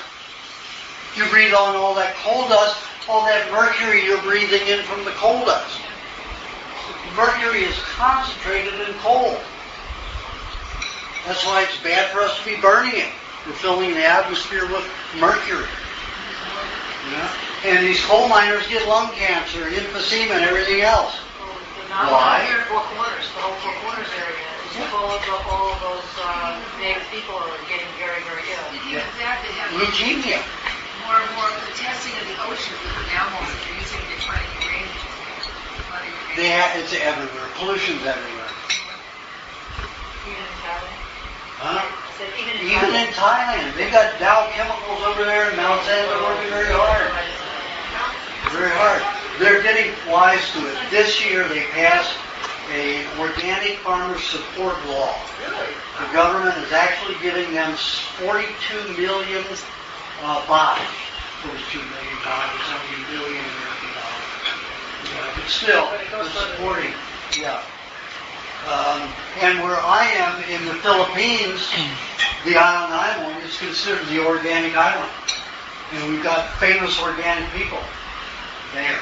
So I think two right places. Where I don't have the land in Thailand, there's no chemicals used anywhere around. What is the name of this place you're living in? I'm not saying. I've already been attacked too many times. I'm just not going to say. You're attacking everybody you know here. No, and who knows? You never know. When everything gets established and there's a lot of people around, I won't mind being there with a lot of people. But I don't want to be there when I'm the only foot on. Is it far from Manila? Pardon? Is it far from You have a question? Sure. Well, I want to explain when you have to do the bathroom for 45 days, hot water, but you have to put something inside of the water. It's in the milk also, in the bath. But it's, you put like a half a cup of milk, 2 to 4 tablespoons of raw apple cider vinegar, 2 tablespoons of sea salt, or Epsom salt. And if you want to make sure your skin's really soft, put a couple of heaping tablespoons of coconut cream in. Yeah, if you want your skin to be really soft. You say 2 to 3 glasses of milk. That depends on what kind of water you use. If that water stinks of chlorine, you need at least a cup of milk in that water. If you can smell the chlorine, Oh no, mine is totally good. That means I don't need as much milk. then you take down to a half a cup. Oh, she doesn't have coconut cream, she uses coconut oil. It won't. Well, you could use a tablespoon of coconut oil in the bath. I do it. You may not even need a whole tablespoon of oil, maybe a teaspoon and a half. At the moment you put it, Yeah, but that's only because oil turns white when it's just like yes. olive oil turns white It's too. not good, that's not good. Pardon? It's not good, It's good, but it just doesn't work as well. With the oil, you don't have all the water-soluble vitamins. You have only the oil-soluble vitamins. With coconut cream, you have all the water-soluble vitamins as well as the oil-soluble vitamins. We only use 8% of the oil-soluble vitamins in our daily life. Just like vegetables, there's 6 to 7% oils in vegetation. We use more of the water-soluble fats. So coconuts are better that way. The whole coconut or the coconut cream rather than the coconut oil. Again, the coconut oil is mainly a solvent. 90% solvent reactant to cleanse the body. If you want to be into heavy cleanses, fine. It's fine.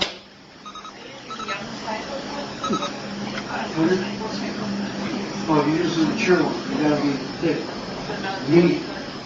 That's gel. You can't make that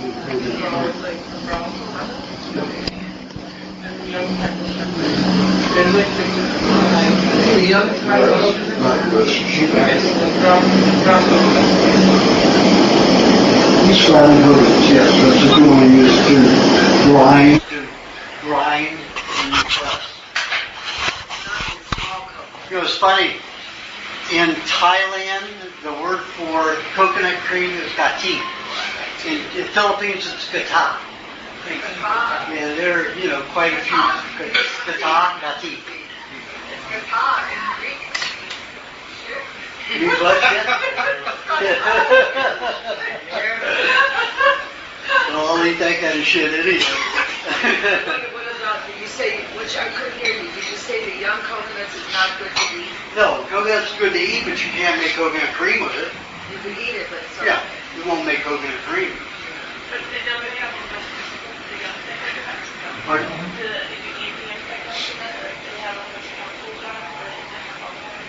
Well, that's the ones that you get them here. You get them over there, and they're not dipped in phenol. Like on my property in the Philippines, I got like 60 coconut palms. And my foreman, he's up a palm tree in 1 minute, 60 feet high. He twists the coconut, falls down. I take my machete, my stainless steel machete, that doesn't get all the carbon all over. I cut the top off, and I have my young coconuts, and I spoon it out. Delicious. Fantastic. So you're not getting your formaldehyde dose, though. Exactly. Precisely. Are those the two kinds of coconut? The baby and the other one, they both have formaldehyde? No what? The two kinds of coconut? Yeah. The one baby and the other one, the hard brown one? Yeah. They both have formaldehyde? No. Older ones don't. The younger ones do. See, the younger ones will ferment fast. Especially if they're dropped. They'll bruise and ferment fast. Old ones don't ferment. They mold. Okay. Do you have a question? Yes, I do. Okay. Now, I've been on the staff for 2.5 months. Some people have been on for 6. Everybody varies in the time of day they're doing their diet. And this circle, this primal diet, which I think is wonderful. It's the new diet or they've been on it actually help you gain weight and you feel healthy and stronger. And I applaud it. I think it's great. In that circle, I feel like there's a little whitehead on it sometimes because you get constipated from this. And I'm thinking perhaps there's something in that circle that, I don't know if it's a different person, that is missing that doesn't just let your body celebrate taking a good dump since you're taking such a great diet. Think about this. You are ultra skinny. You gained a lot of weight and she's still skinny. I'm 2 sizes up from where I was. Yes. You were so nutrient deficient and dry that when you put all this good food in, your body absorbs everything it can and you're dry by the time you get it out. That's why I say people who have constipation, it's not really constipation. Your body's trying to take every bit of nutrients it can because it's been a starving a long time. It may take you years to get to it where your body says, okay, I'm not so desperate anymore. We're not going to hold on to this fecal matter until it turns into rock. Dog, female dog, when you can't take a good dump. But you don't need to take a good dump. You need more fats in there. Yes, you do. You do need to take a good dump because if you're releasing all of these toxins that are being sent out, 90% of the toxins are supposed to leak through the skin, not the bowels. Really? 90%? 90% is supposed to leak through the skin, not the bowels. It's just a thing to be able to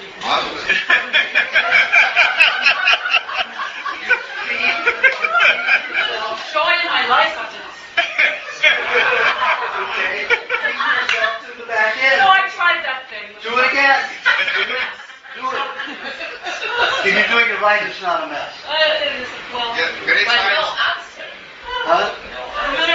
many times she can drop and complain and I made her eat butter and then she would fight. I eat a lot of butter. I eat a lot of butter. Trust me, I eat a lot of butter. Yeah, but your body is so starving. When before she started on the diet, she was as dry can be. She looked like, a desert with cracked skin all over the place. Look at her now. And she's complaining about slow bowel movements. Stick butter up your butt. Keep doing it. Keep doing it. That's part of your medicine. That's part of your medicine. That's your medicine. Yes, that's your medicine.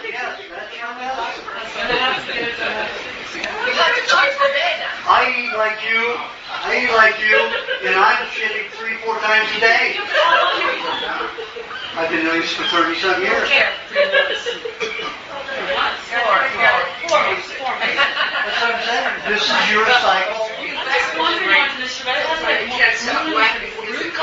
Then you're going to have more detoxification, more problems. I don't mind having more detoxification. That's the of my life. Then you're not going to be controlled on the diet. You're not going to be as happy. You're going to be an emotional roller coaster. You have all that kinds of other problems. Just stick the fat up your butt. That's what you have to do to make sure you're balanced. And if you do that every other day for a while, until you've been on the diet long and your body isn't starved with the fats, and then go to 3 days, every 4 days, every 5 days, every month, once a month. And it'll get smaller, so you don't have to do that, but you're going to feel better. You start using prunes, you start using fat, especially dried food, dried fruits. Yeah, you're going to move, but you're also going to have sugar problems in your intestines. That's true, it is a lot of sugar. So fruit is not good. Dates are about the only dried food that's okay. But I still never eat dates alone. I eat them with butter or butter and cheese. Dry fruits. Dried fruit. It's okay. Dry, not dried fruit. No. Dates. The dates are the only ones that are okay. Okay, this is good. Well, they're still difficult to digest, but they're enjoyable once in a while. If you want to make a recipe, it's better to make a pig recipe with them. Or if you just want to sit down and eat some pigs, enjoy it with some cheese and butter. How about mango and papaya? Dried? No. No, with it. Again, that's a lot of fruit. Papaya is the least in sugar. Mango's high in sugar. Now that I'm like 99% raw and eat a lot of fat, sometimes at night I eat the mango by itself and it doesn't bother me. Yeah, but you got the weight. And You got the fat on you. She doesn't. And kiwis? Kiwis is good? Kiwis is acidic, so it's not going to destroy the alkaline balance in your body, but it's also very acidic. And, if you eat a lot of them, they're going to eat your tongue away. So always eat some fat with them. Always eat some cream. What kind of fruit you say? Dates. No, I'm saying any fruit is okay as long as you're eating only once a day. No more than, for your size, a half a cup of fruit a day. Unless it's watermelon. Then you could have a whole cup and a half a day. And kiwis, 3 is too much. Pardon? 3 kiwis by day is too much. Yeah, as long as you have cream or some butter with it, it's okay. Yes. You wouldn't miss me, would you? No. Especially when you just bounced up with your back. Do you see how she moved? This one could barely move a year ago with the spinal cancer. And it was like I was when I had the spinal fusion from the radiation therapy. Yeah, you see her go, yeah. Isn't that great? Yeah, thanks, Mario. That's wonderful. My question is regarding cancer, and I've had this from a number of people too. So, women particularly, saying, are there different diets for different forms of cancer, such as there are some hormone-related cancers like breast cancer? That's all bullshit. Where dairy is not recommended. That's all bullshit. That's the pharmaceuticals ploy to get you to think that they're thinking about you by creating different chemotherapies. Well, we've got to use this chemotherapy to poison you instead of that one. So you've got all this bullshit stuff going on to convince you that they're smart and you're not, and you'll poison yourself. And that's basically what they're doing. Who is going to drink poison? Yes, you let them inject it right into your blood. It's like vaccines. Hey, this is the picture. I take liquid mercury. I take liquid aluminum. I put formaldehyde. I put detergent. I put ether. And I take a rotten egg and break it in there and blend it. And I pass it around. How many of you would drink it? How many? Raise your hand. Who would drink it? Why do you inject it into your body? There's nothing nutrifying in a vaccine, only poisons. And the inner ingredients are worse than the active ingredients, which are the 5 I just named. And they've got 43 to 63, and not one of them is a beneficial nutrient. Who is going to put, in their rational mind, who is going to inject that into their body? It's insanity. But if you say to somebody who takes vaccines, just what I did, about would you mix, and say, would you drink this? Well, why did you inject it into your body? Why do you trust the medical profession to do that? Would you give it to your children? Would you put that in a blender and give it to your children? That's what you're injecting into them. You've got to get people rational, and the only way you can do it is bring it down to that kind of level. So in other words, the diet for any kind of cancer is pretty well consistent. No, there are foods that help. Like with spinal cancer, I suggest papaya. With lung cancer, I suggest pineapple. Liver cancer, I suggest papaya and pineapple. Colon cancer, I suggest green cabbage juice and a little bit of pineapple and a little bit more papaya. How about skin? Huh? Skin cancer. Skin cancer, butter is usually the best.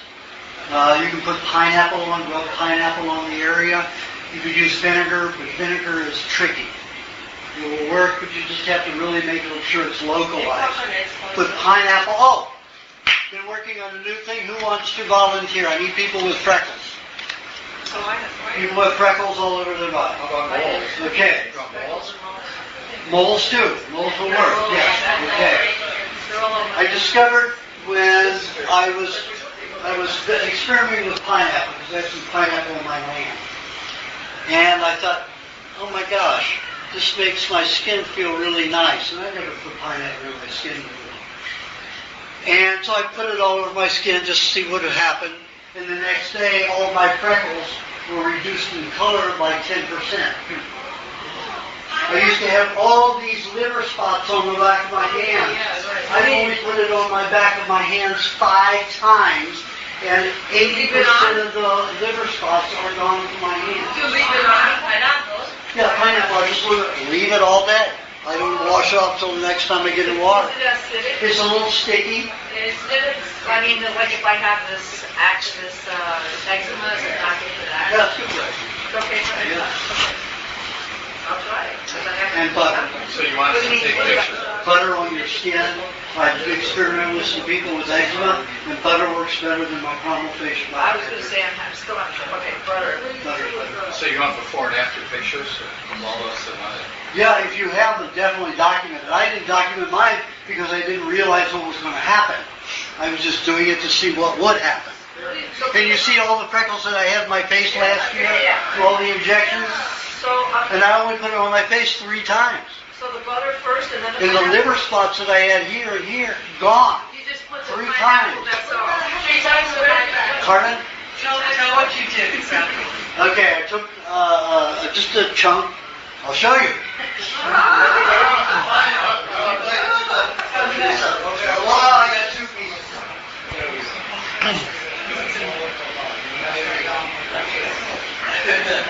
Okay. I thought freckles were natural pigments that do not become toxic if they come off like this.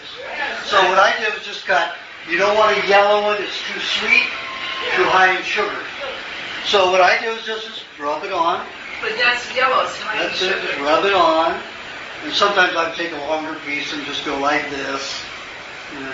But look at all those freckles. I mean, I had massive amounts of them. I look like Robert Redford last year. And now, you know, they're 80% gone. 80% gone. So you can work from moles too, you don't know. Yes, and we work from home. Okay, so that's what Takes longer. Freckles and moles. Takes longer. And then you eat the pineapple. We'll send you pictures. So green pineapple. Well, not quite green because then it's too acidic and it'll burn your skin. You'll feel it burning your skin. I already tried that. So it's yellow. In between. No, yellow, whitish yellow. Slightly yellow. Unripe pineapple is white. Very ripe pineapple is yellow. In between. They take care of any pigmentation spot that has an iron deposit. In the liver, I mean was working with one other person that has a lot of those, and the pineapple is also hitting the body of that. Huh? Only once. Like I said, I only did it to my hands 3 times. And you let it sit all day. I can bathe for 3 days. I don't bathe. 5, 6, 7 days I go without bathing. But I've been on the diet a long time. I stunk a lot, you know, when I was younger and not on the diet. So then you put butter on afterwards, or just leave the pineapple, period? Just leave the pineapple. I mean, if you have too dry of skin, you need butter. So you put the pineapple, let it soak in for about 20 minutes, and put butter on top. What should you do? One thing I did that helped remove, I decided to experiment, but I was having that back breakout, as I told you.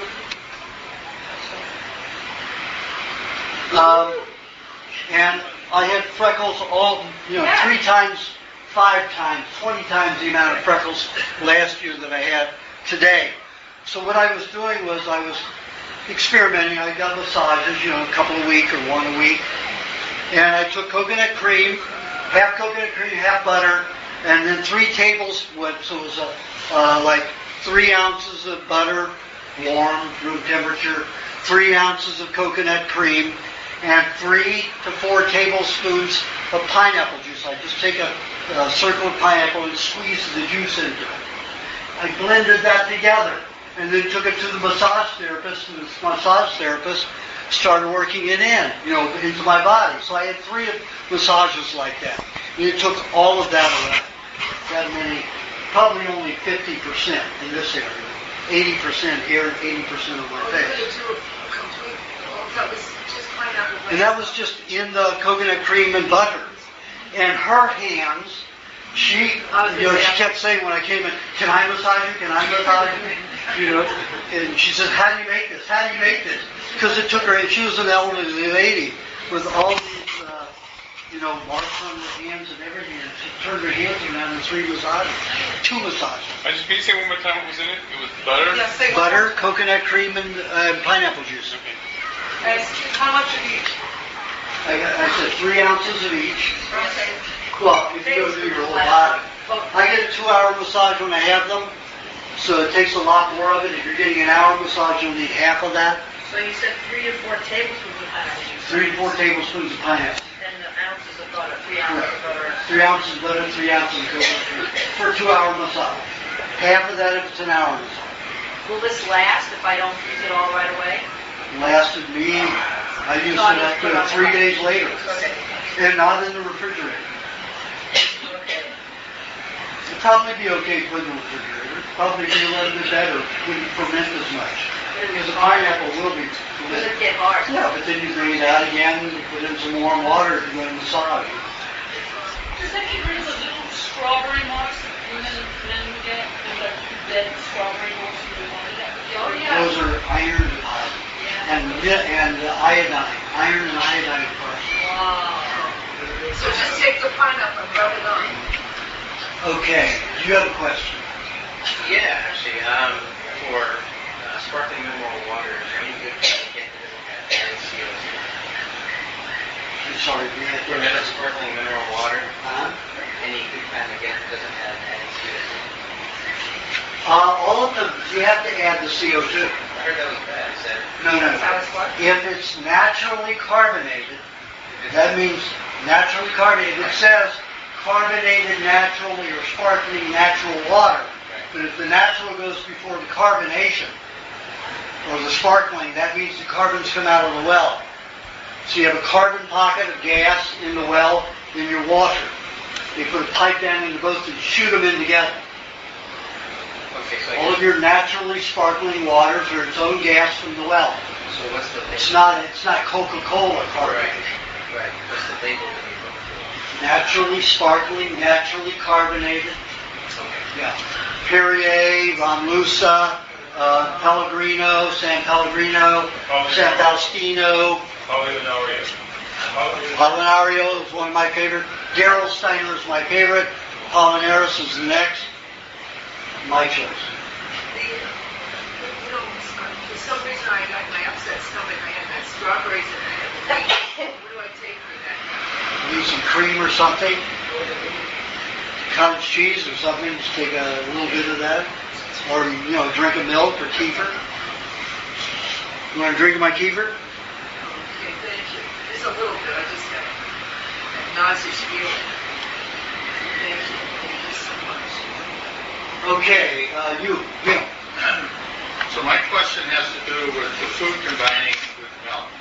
I think in your first book you say you can have some milk with juice for mental alertness, something like that. And then I've known that you don't drink milk and meat at the same time, but I've seen put milk and liver together, and it's fantastic. So I'm not quite understanding when and when not to use milk. First of all, the mental alertness thing, how much milk and how much juice, or how do you do that? Are you wait in between? How much milk and how much what? Juice? Juice. Well, there are different ways to do it at different stages and different people. Probably the most immediate way to neutrify and get clarity and focus is to suck an egg. That's the quickest way.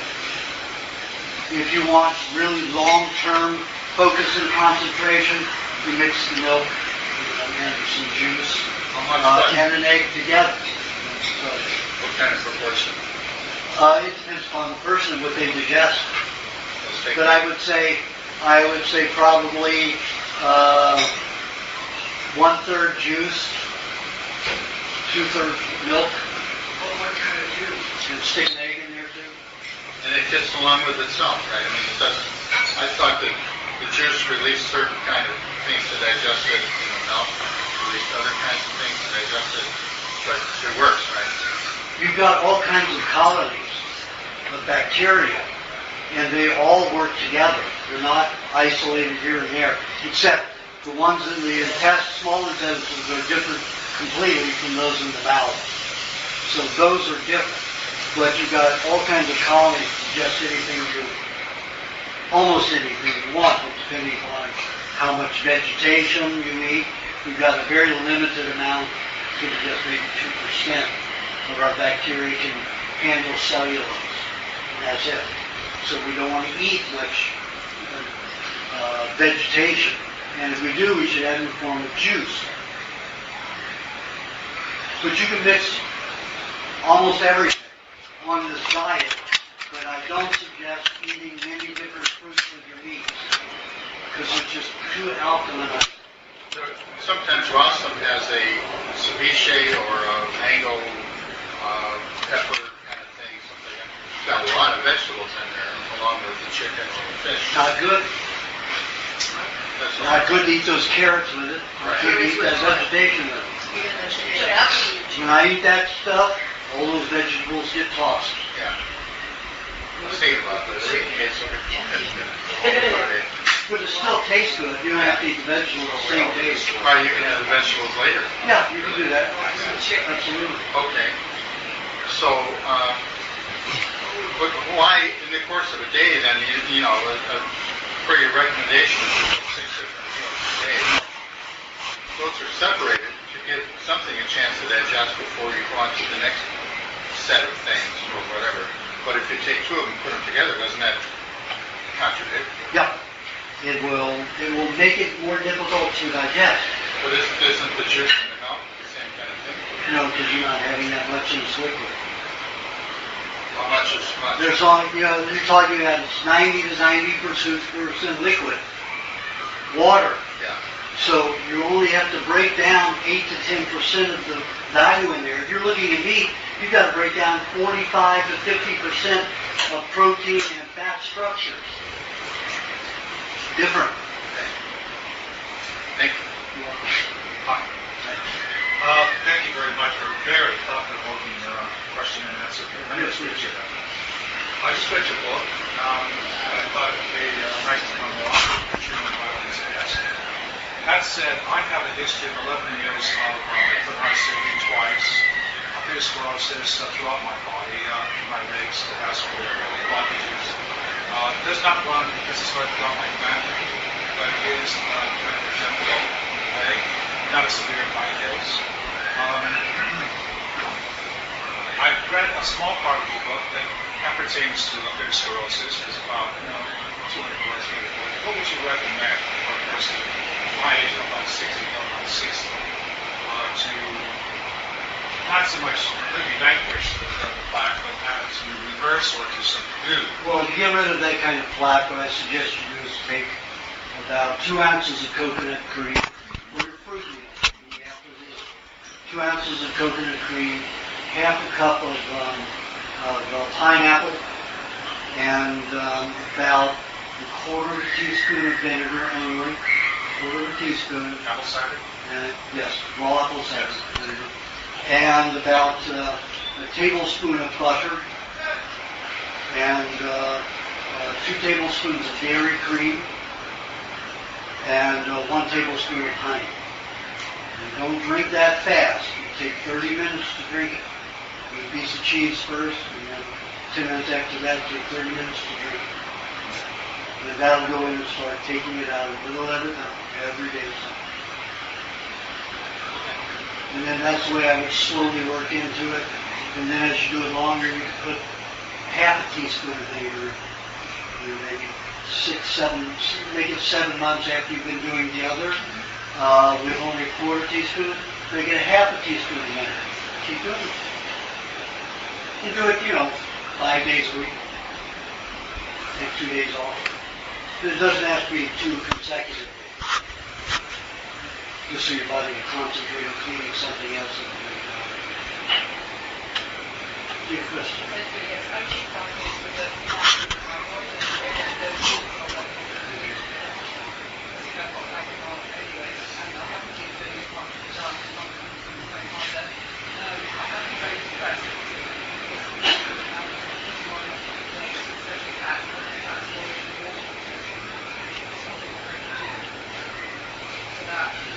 Well, you need to get back on the diet. Yeah. What was the question? She's been in London, not following the diet very much, and she's got the fibromyalgia and putting on a lot of toxic weight. And what should she do about it? Well, yeah. As I tell everybody, and those who have my DVD get it because I put it heavily in the DVD. Hormones are for emergency purposes only. The body does not use hormones except in emergency situations. You fall out of a tree. You knock the wind out of yourself. You stop breathing. Your heart stops. What happens? Your thyroid kicks in. Your parathyroid kicks in. Starts your lungs and heart working again. Okay? Now, think about that. You've got a thyroid, 2 parathyroids over each thyroid. You've got to back up to the backup system. That's because the lungs and the heart are the most important organs to survive. You can't stop breathing for more than 4 or 6 minutes without brain damage. Okay, so the thyroid, and they say, oh, it's about hair, it's about weight. That's to get women and men who are vain to say, oh, if I take, thyroxine, my hair will stop falling out. It usually works. However, it doesn't work off the same mechanism. The body uses hormones for emergency purposes. People who are eating toxic foods with additives in it are poisoned. So the body goes into emergency mode, makes hormones. Now what are hormones? 60% fat minimum. What does the body bind with poisons and toxins? Fat. So the body starts making hormones not for its basic emergency purposes like the adrenals for fight or flight. This is just to deal with the toxicity that's getting inundated in the body. So if you're eating enough fats, you shouldn't have a high hormonal level. Good fats, you shouldn't have a high hormonal level. Every one of your hormones should be low. So don't look to that. That's what the pharmaceutical use to say, see, you need hormones. You take ours and you give me $1,200 a month. And that's basically what it's all about. You don't need artificial hormones. You need good fats. Because artificial hormones are made with what? The proteins are synthesized from kerosene-derived proteins from soy. With all that IgG, brain cancer, ovarian cancer, breast cancer, you're just going to make the doctors more money. They get to cut off your breast, cut out your uterus, and go swimming. What about men with andropause? Pardon? Men as they grow older, there's a term called andropause. where testosterone drops completely down flat, and the estrogen increases. And all that business. Just eat fat. Eat fat. Same And What about testosterone? usually when a person stops generating testosterone, they've collected a lot of toxins in their testicles. They're no longer dry, they're hardened, they're no longer producing anything. So of course they're going to be dry. If you're eating the proper fats and other nutrients, you're going to be cleansing the testes along with the rest of your body. Then you can stick a hot water bottle down there at night, and you're going to force your circulation into that area, and that forces more nutrients. What about this? Pardon? Yes. Same thing. It's a derived toxin. Just to eat the testes. Go to Rawson and get the buffalo testicles. And eat it with butter. Very tasty. Very sweet. Have you ever eaten urchin at a sushi bar? Urchin? Well, that's what they taste like. So actually, it's not about my question. I've been taking lots of fly out and thyroid. It's helped with depression and I've got more energy, but I'm not sleeping now. I've got heart palpitations. Absolutely. Is that the normal thing? Okay. You heard the term bioidentical? Bioidentical to what? They say human growth hormones. Do you know that not one molecule of any of that comes from human? They're a fraud. It is a fraud. It's all from plant. They're plant growth hormones. They help an herbivore. They're not going to help you. But then they put some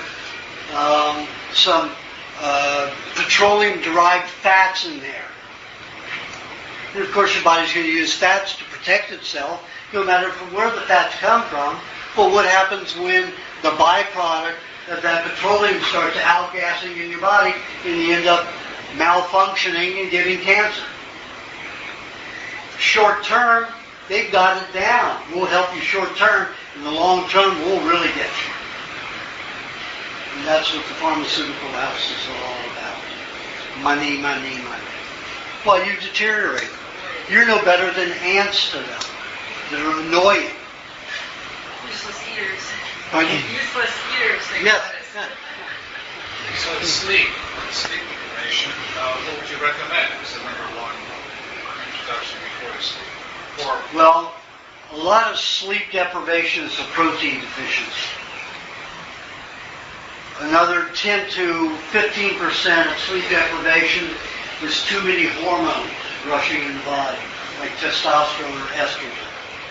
Then you got to do just the opposite. You got to lower, your fat level, lower your hormonal productions within the body. So stay away from goat's milk if you don't sleep, because goat's milk has all that adrenaline precursor. Have you ever seen a calm goat? Even in sleep, it's not relaxed. That's so funny. I was Spasm. I switched away from the goat's milk. I was losing better. I didn't know that. Well, I don't have it in my books. It's in the DVD. So. In the morning, you take a drink. Pardon? In the morning, you take a drink. Never drink it? In the morning. No, I'm saying for thin people or people who are hyperactive, don't drink goat's milk. For fat people and people who have diabetes, I recommend goat's milk. And you can drink, you can drink fine. You've got enough fat on you. But in the morning, not at night. Yeah, don't have it before you go to bed if you want to sleep well. Or if you drink goat's milk and still sleep well, you might have very active dreams. And you might wake up and say, God, I'm exhausted from this. Wow.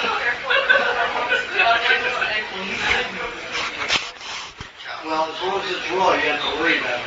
Cooked protein that's caught in cooked casing, that's colorizing like glass. And the hormone level? The hormone level isn't high in milk as long as it doesn't have GVSD in it.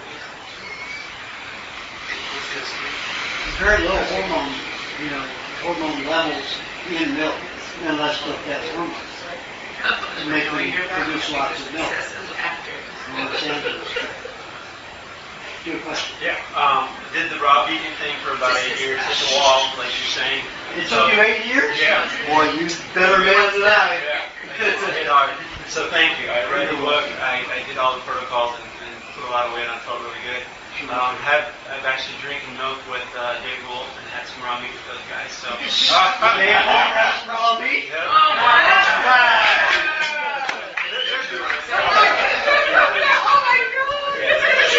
He's got a longevity contract right now, and they're talking about it. Yeah. So they're into it. I guess my question is, because we're a young couple, we're relatively healthy, but I want to ensure that we can keep doing that for the future. What do you suggest? I mean, our cravings are going left and right. What do you suggest? You have to. What I did was I set up an organization called Right to Choose Healthy Food. Some of you have already heard about it. And what I do is I contract with farmers. I have about 60 farmers throughout the United States, and I contract and lease with them. And I lease all of their animals, and sometimes their pastures and their croplands. So anybody whose club is under the umbrella of Right to Choose Healthy Food, they are part of ownership of that land and those animals. There's no commerce involved.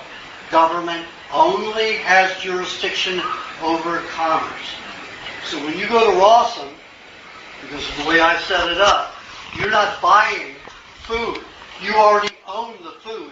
You're paying for the farmer, his equipment, and his helpers to produce it and take care of it all for you, to produce the food you already own. So you're not paying for the product, you're paying for the services to bring your food to you. Okay?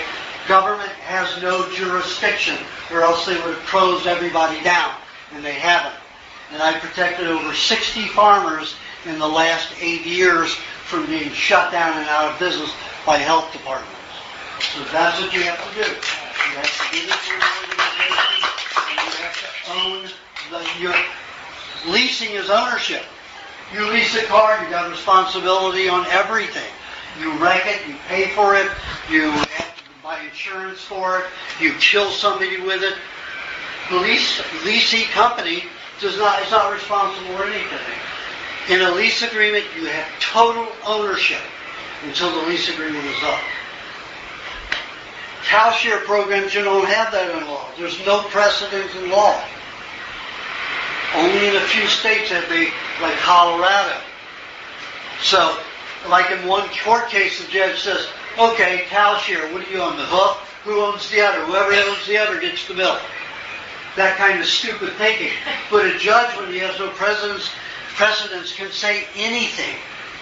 But we have 90 years of lease contracts, a history of this country, and never has one been opposed or rejected. So when they took Amos and his father, Amos Miller, and his father, Jacob Miller, to court for not having a permit for producing raw milk, all kinds of raw products, selling raw meat without permits, everything without permits. I said, you don't need them, Jacob and Amos. I will write the documents. I wrote a legal document and listed all that I had to go to the Pennsylvania legal system, legal books, and get their codes out of it and get it all together. But I wrote a 62-page document called Motion to Quash or Dismiss for Lack of Jurisdiction. So, Amos's was 62 pages because old Jacobs is an old man and he can't really argue anything that was written in there, so I just did a 19-page one for him. And they took that to court, and I said, when you go into court, I've got your name on it, your sign and everything. You'll hand one copy to the prosecution, you hand 2 copies to the court for filing, and they'll stamp yours as filed. And then you take that, and it will be presented at court when court starts. The prosecution lifted them, went a few pages, and walked right out. Didn't object to it at all, because why? they didn't want the judge adjudicating on it because it would set up a precedent. Because they still go around raiding right now like they raided Rawson. If that had been on the books in any state, I could have gotten them right away without a long legal process. I could have busted their asses. So they don't want it adjudicated. But when they hear that somebody's on my contract, they don't screw with them. The only reason it happened here, because the FDA came in, the FBI came in and bamboozled the stupid Los Angeles County Health Department and the city attorney's office to come in and raid us. Now they're shaking in their boots. Because I got a legal action, I can get $1 million minimum from all 4 agencies. FBI didn't identify themselves with a card, but the FDA did, the California Department of Agriculture, Los Angeles County Health Department, and they were notified in 2005 of our arrangement. That's why they haven't bothered us since 2005. And the City Attorney of Los Angeles. 4 government branches that I will sue. Keep sending in donations. Get other people to send in donations. I've only got about $43,000 of the $300,000 necessary to do it. What can I say about this subject? I don't know how many of you people know it, but Aajonus sent out an email pretty broadly asking for $100 from everybody. 3,000 people. 3,000 people. Yes. And there are some of us who haven't done it yet. That's why I mention this. So while he's here now, if you feel like writing a check, please do. What do you make the check out of? Right to choose healthy food. Or you can just pad RTCHF. Like to say something? There's another thing about this subject. My husband and I run the website. My husband and I run the website for Aajonus and his products, his newsletters, DVD sets, his books, and I will say that on the blog, as of tonight, we will post the exact laws that need to be opposed and tax your senators and representatives on the federal level to oppose these laws, which are going to impinge on our right to choose healthy foods majorly. Again, it's on a commercial basis, though. Those are commercial. So I'm still protecting us. Even if those laws go through, we are protected. Okay? We can't touch us. They only have jurisdiction over commerce. So if a farmer wants to sell his food at an open market, if those bills pass, and we let them pass, you will not be able to go to a farmer's market anymore. There will be no farmer's markets in all of the United States. No farmer's markets. We will still get our food because I protected us on a non-commercial level. Because we already own the food. We're just paying for it when we get it for the services to render it to us. But see me afterwards for the exact website that you can check out the blog for the laws that you can... Natural Health Solution. Okay. Right. Yes. I know I've been talking a lot, but I didn't get to ask my question. So, may I? I asked nicely. It's a totally different subject. Sleep apnea. Do you know what to do about that? I just talked about it. Sleep apnea, that's different than what you're talking about. Sleep apnea is the sudden wake up of the body shuts down for a moment in terms of the breathing, and then you wake up suddenly from that. Yeah, but not sleeping. Not sleeping. But this is the particular sleep apnea where you would. Well, there's a whole gamut. Not sleeping goes under sleep, and not sleep apnea. Okay. But there is a form where you wake up startled. Right. Don't drink goat's milk. It causes that. High adrenaline. Caffeine causes that. Soda pop causes that. So if you're having that, you've got those toxins stored in your nervous system. So it has nothing to do with the throat closing, that's what they're talking about, that the throat is If narrow. you've got caffeine in your brain, and it drifts down into your throat, just take care of your tonsils normally take care of that, or your lymph glands in your neck are supposed to take care of it. It's going to close off your throat. It's going to paralyze it temporarily. If you've got injections for Novocaine, it causes sleep apnea. Oh, okay. So just continue the detox. Correct. So what do you think about those masks or any of those other things you're talking about? Not going to help. It's just, if you sleep on your back and you have sleep apnea, it's never going to benefit. You have to sleep on your sides or your face. In the front. Anytime you're on your back side, you're forcing the poisons to go down to the back of the throat. And that causes a cessation in the muscle reaction from the lungs all the way down to everything's under. And then you're all of a sudden your body says, oh, I gotta breathe. Because the thyroid starts spitting out its hormone. And then all of a sudden the lungs will come back like that because the thyroxine is being produced to start your breathing again.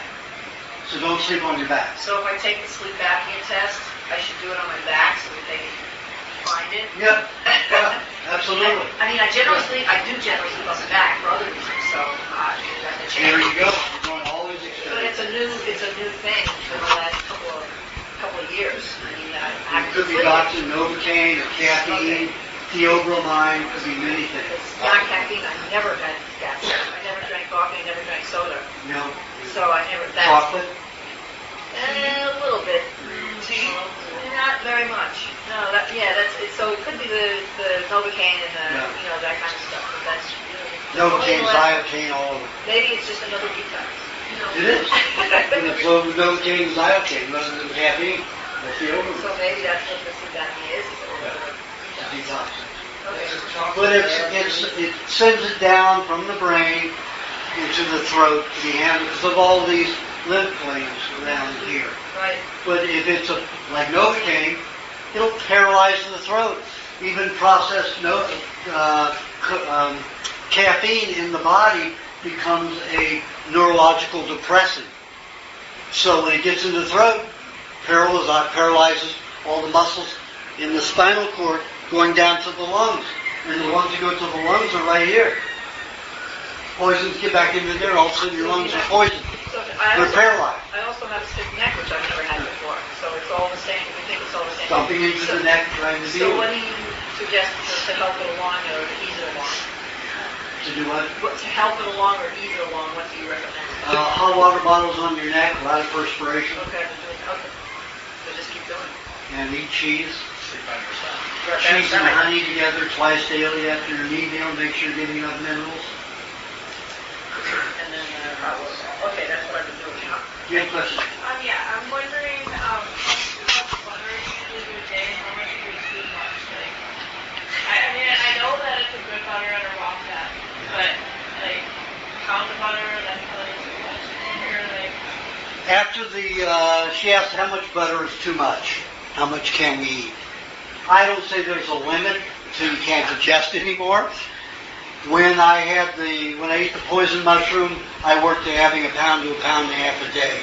Excruciating pain from it, but that's the only way I knew to bring the liver back from 90% death. So, I would say, depends on your situation. If you've been poisoned, there's no limit. 1.5 pounds, 2 pounds a day, you have to. On a normal basis, and you're not pregnant, 3-4 tablespoons a day minimum. How much do you usually do? Pardon? How much do you usually do? Well, when I'm in Asia, I've got it 2 tablespoons a day because I take 15 to 18 pounds with me to last me, for 3.5 to 4 months. So I've got a ration. While I'm here, I don't eat as much butter because I down the cream. Because cream was a rarity anywhere else in the world. At least in the Asian world. I can get milk, but I can't get cream. So I eat probably 2 tablespoons right now, butter a day, but I'm eating half a cup, 3/4 cup of cream a day, plus all the milk that I have, 2 to 3 quarts daily, plus all the meat. Is it okay to have the butter with the honey, or does that change it completely in terms of how it works in your body? Yeah, that's fine. If you want to put on more muscle, it'd probably be better to use less honey with your meat and butter kind.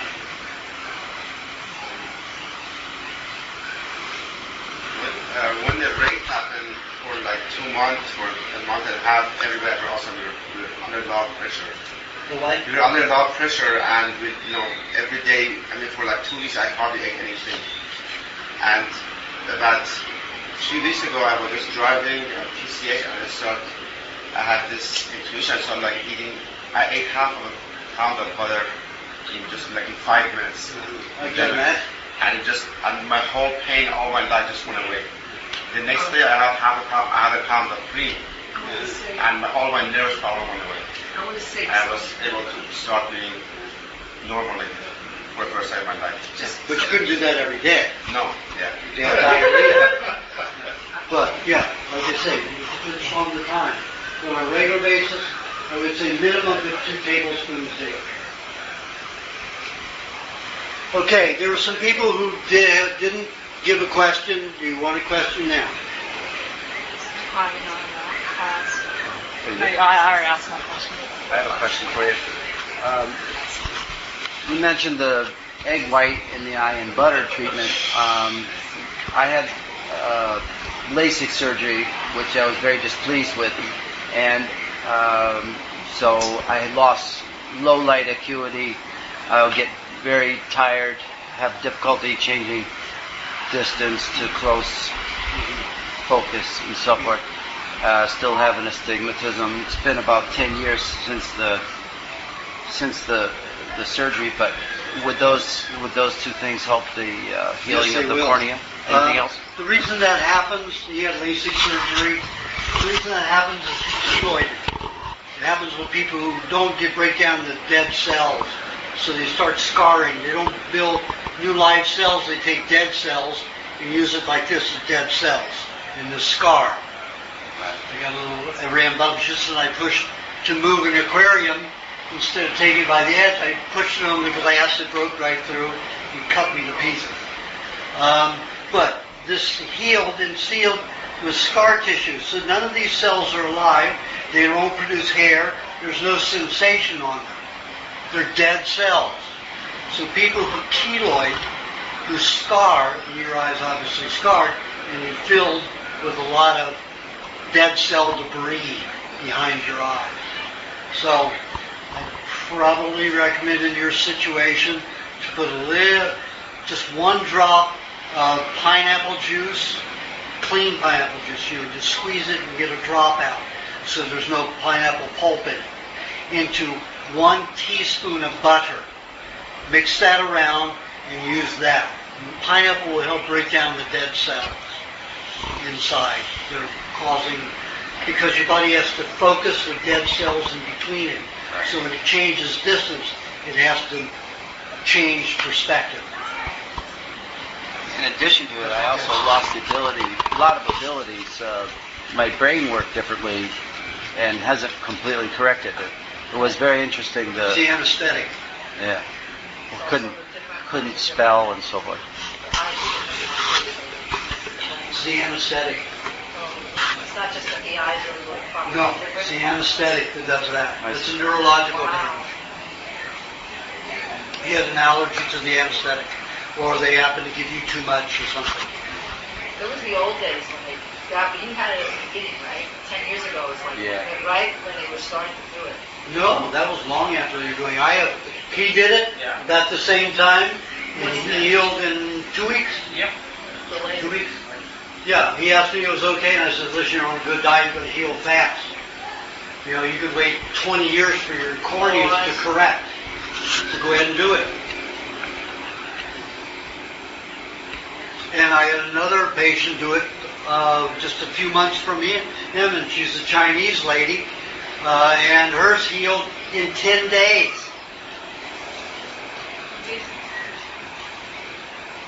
LASIK surgery. So, when you're on the diet, you were healed because you got the nutrients. You weren't on a good diet when you did it, so your body wasn't healed. Especially if you were in anything like into vegetarianism, no protein. No vegetarian. So yeah, it will help. But that little bit of pineapple juice mixed in with the butter will be just enough to absorb into the eye without causing too much of a heavy detox reaction. Very cool. Thank you. See, who else didn't ask a question? that didn't have one at the time. You didn't ask a question, did you? Is your name Anna? Pardon? You did, okay. I thought there was somebody else over here that didn't. And you had been over here at one time. Okay. No. So what time is it? 46. What? 46. Oh God, we're way over time. Well, let's give Aajonus a hand, guys.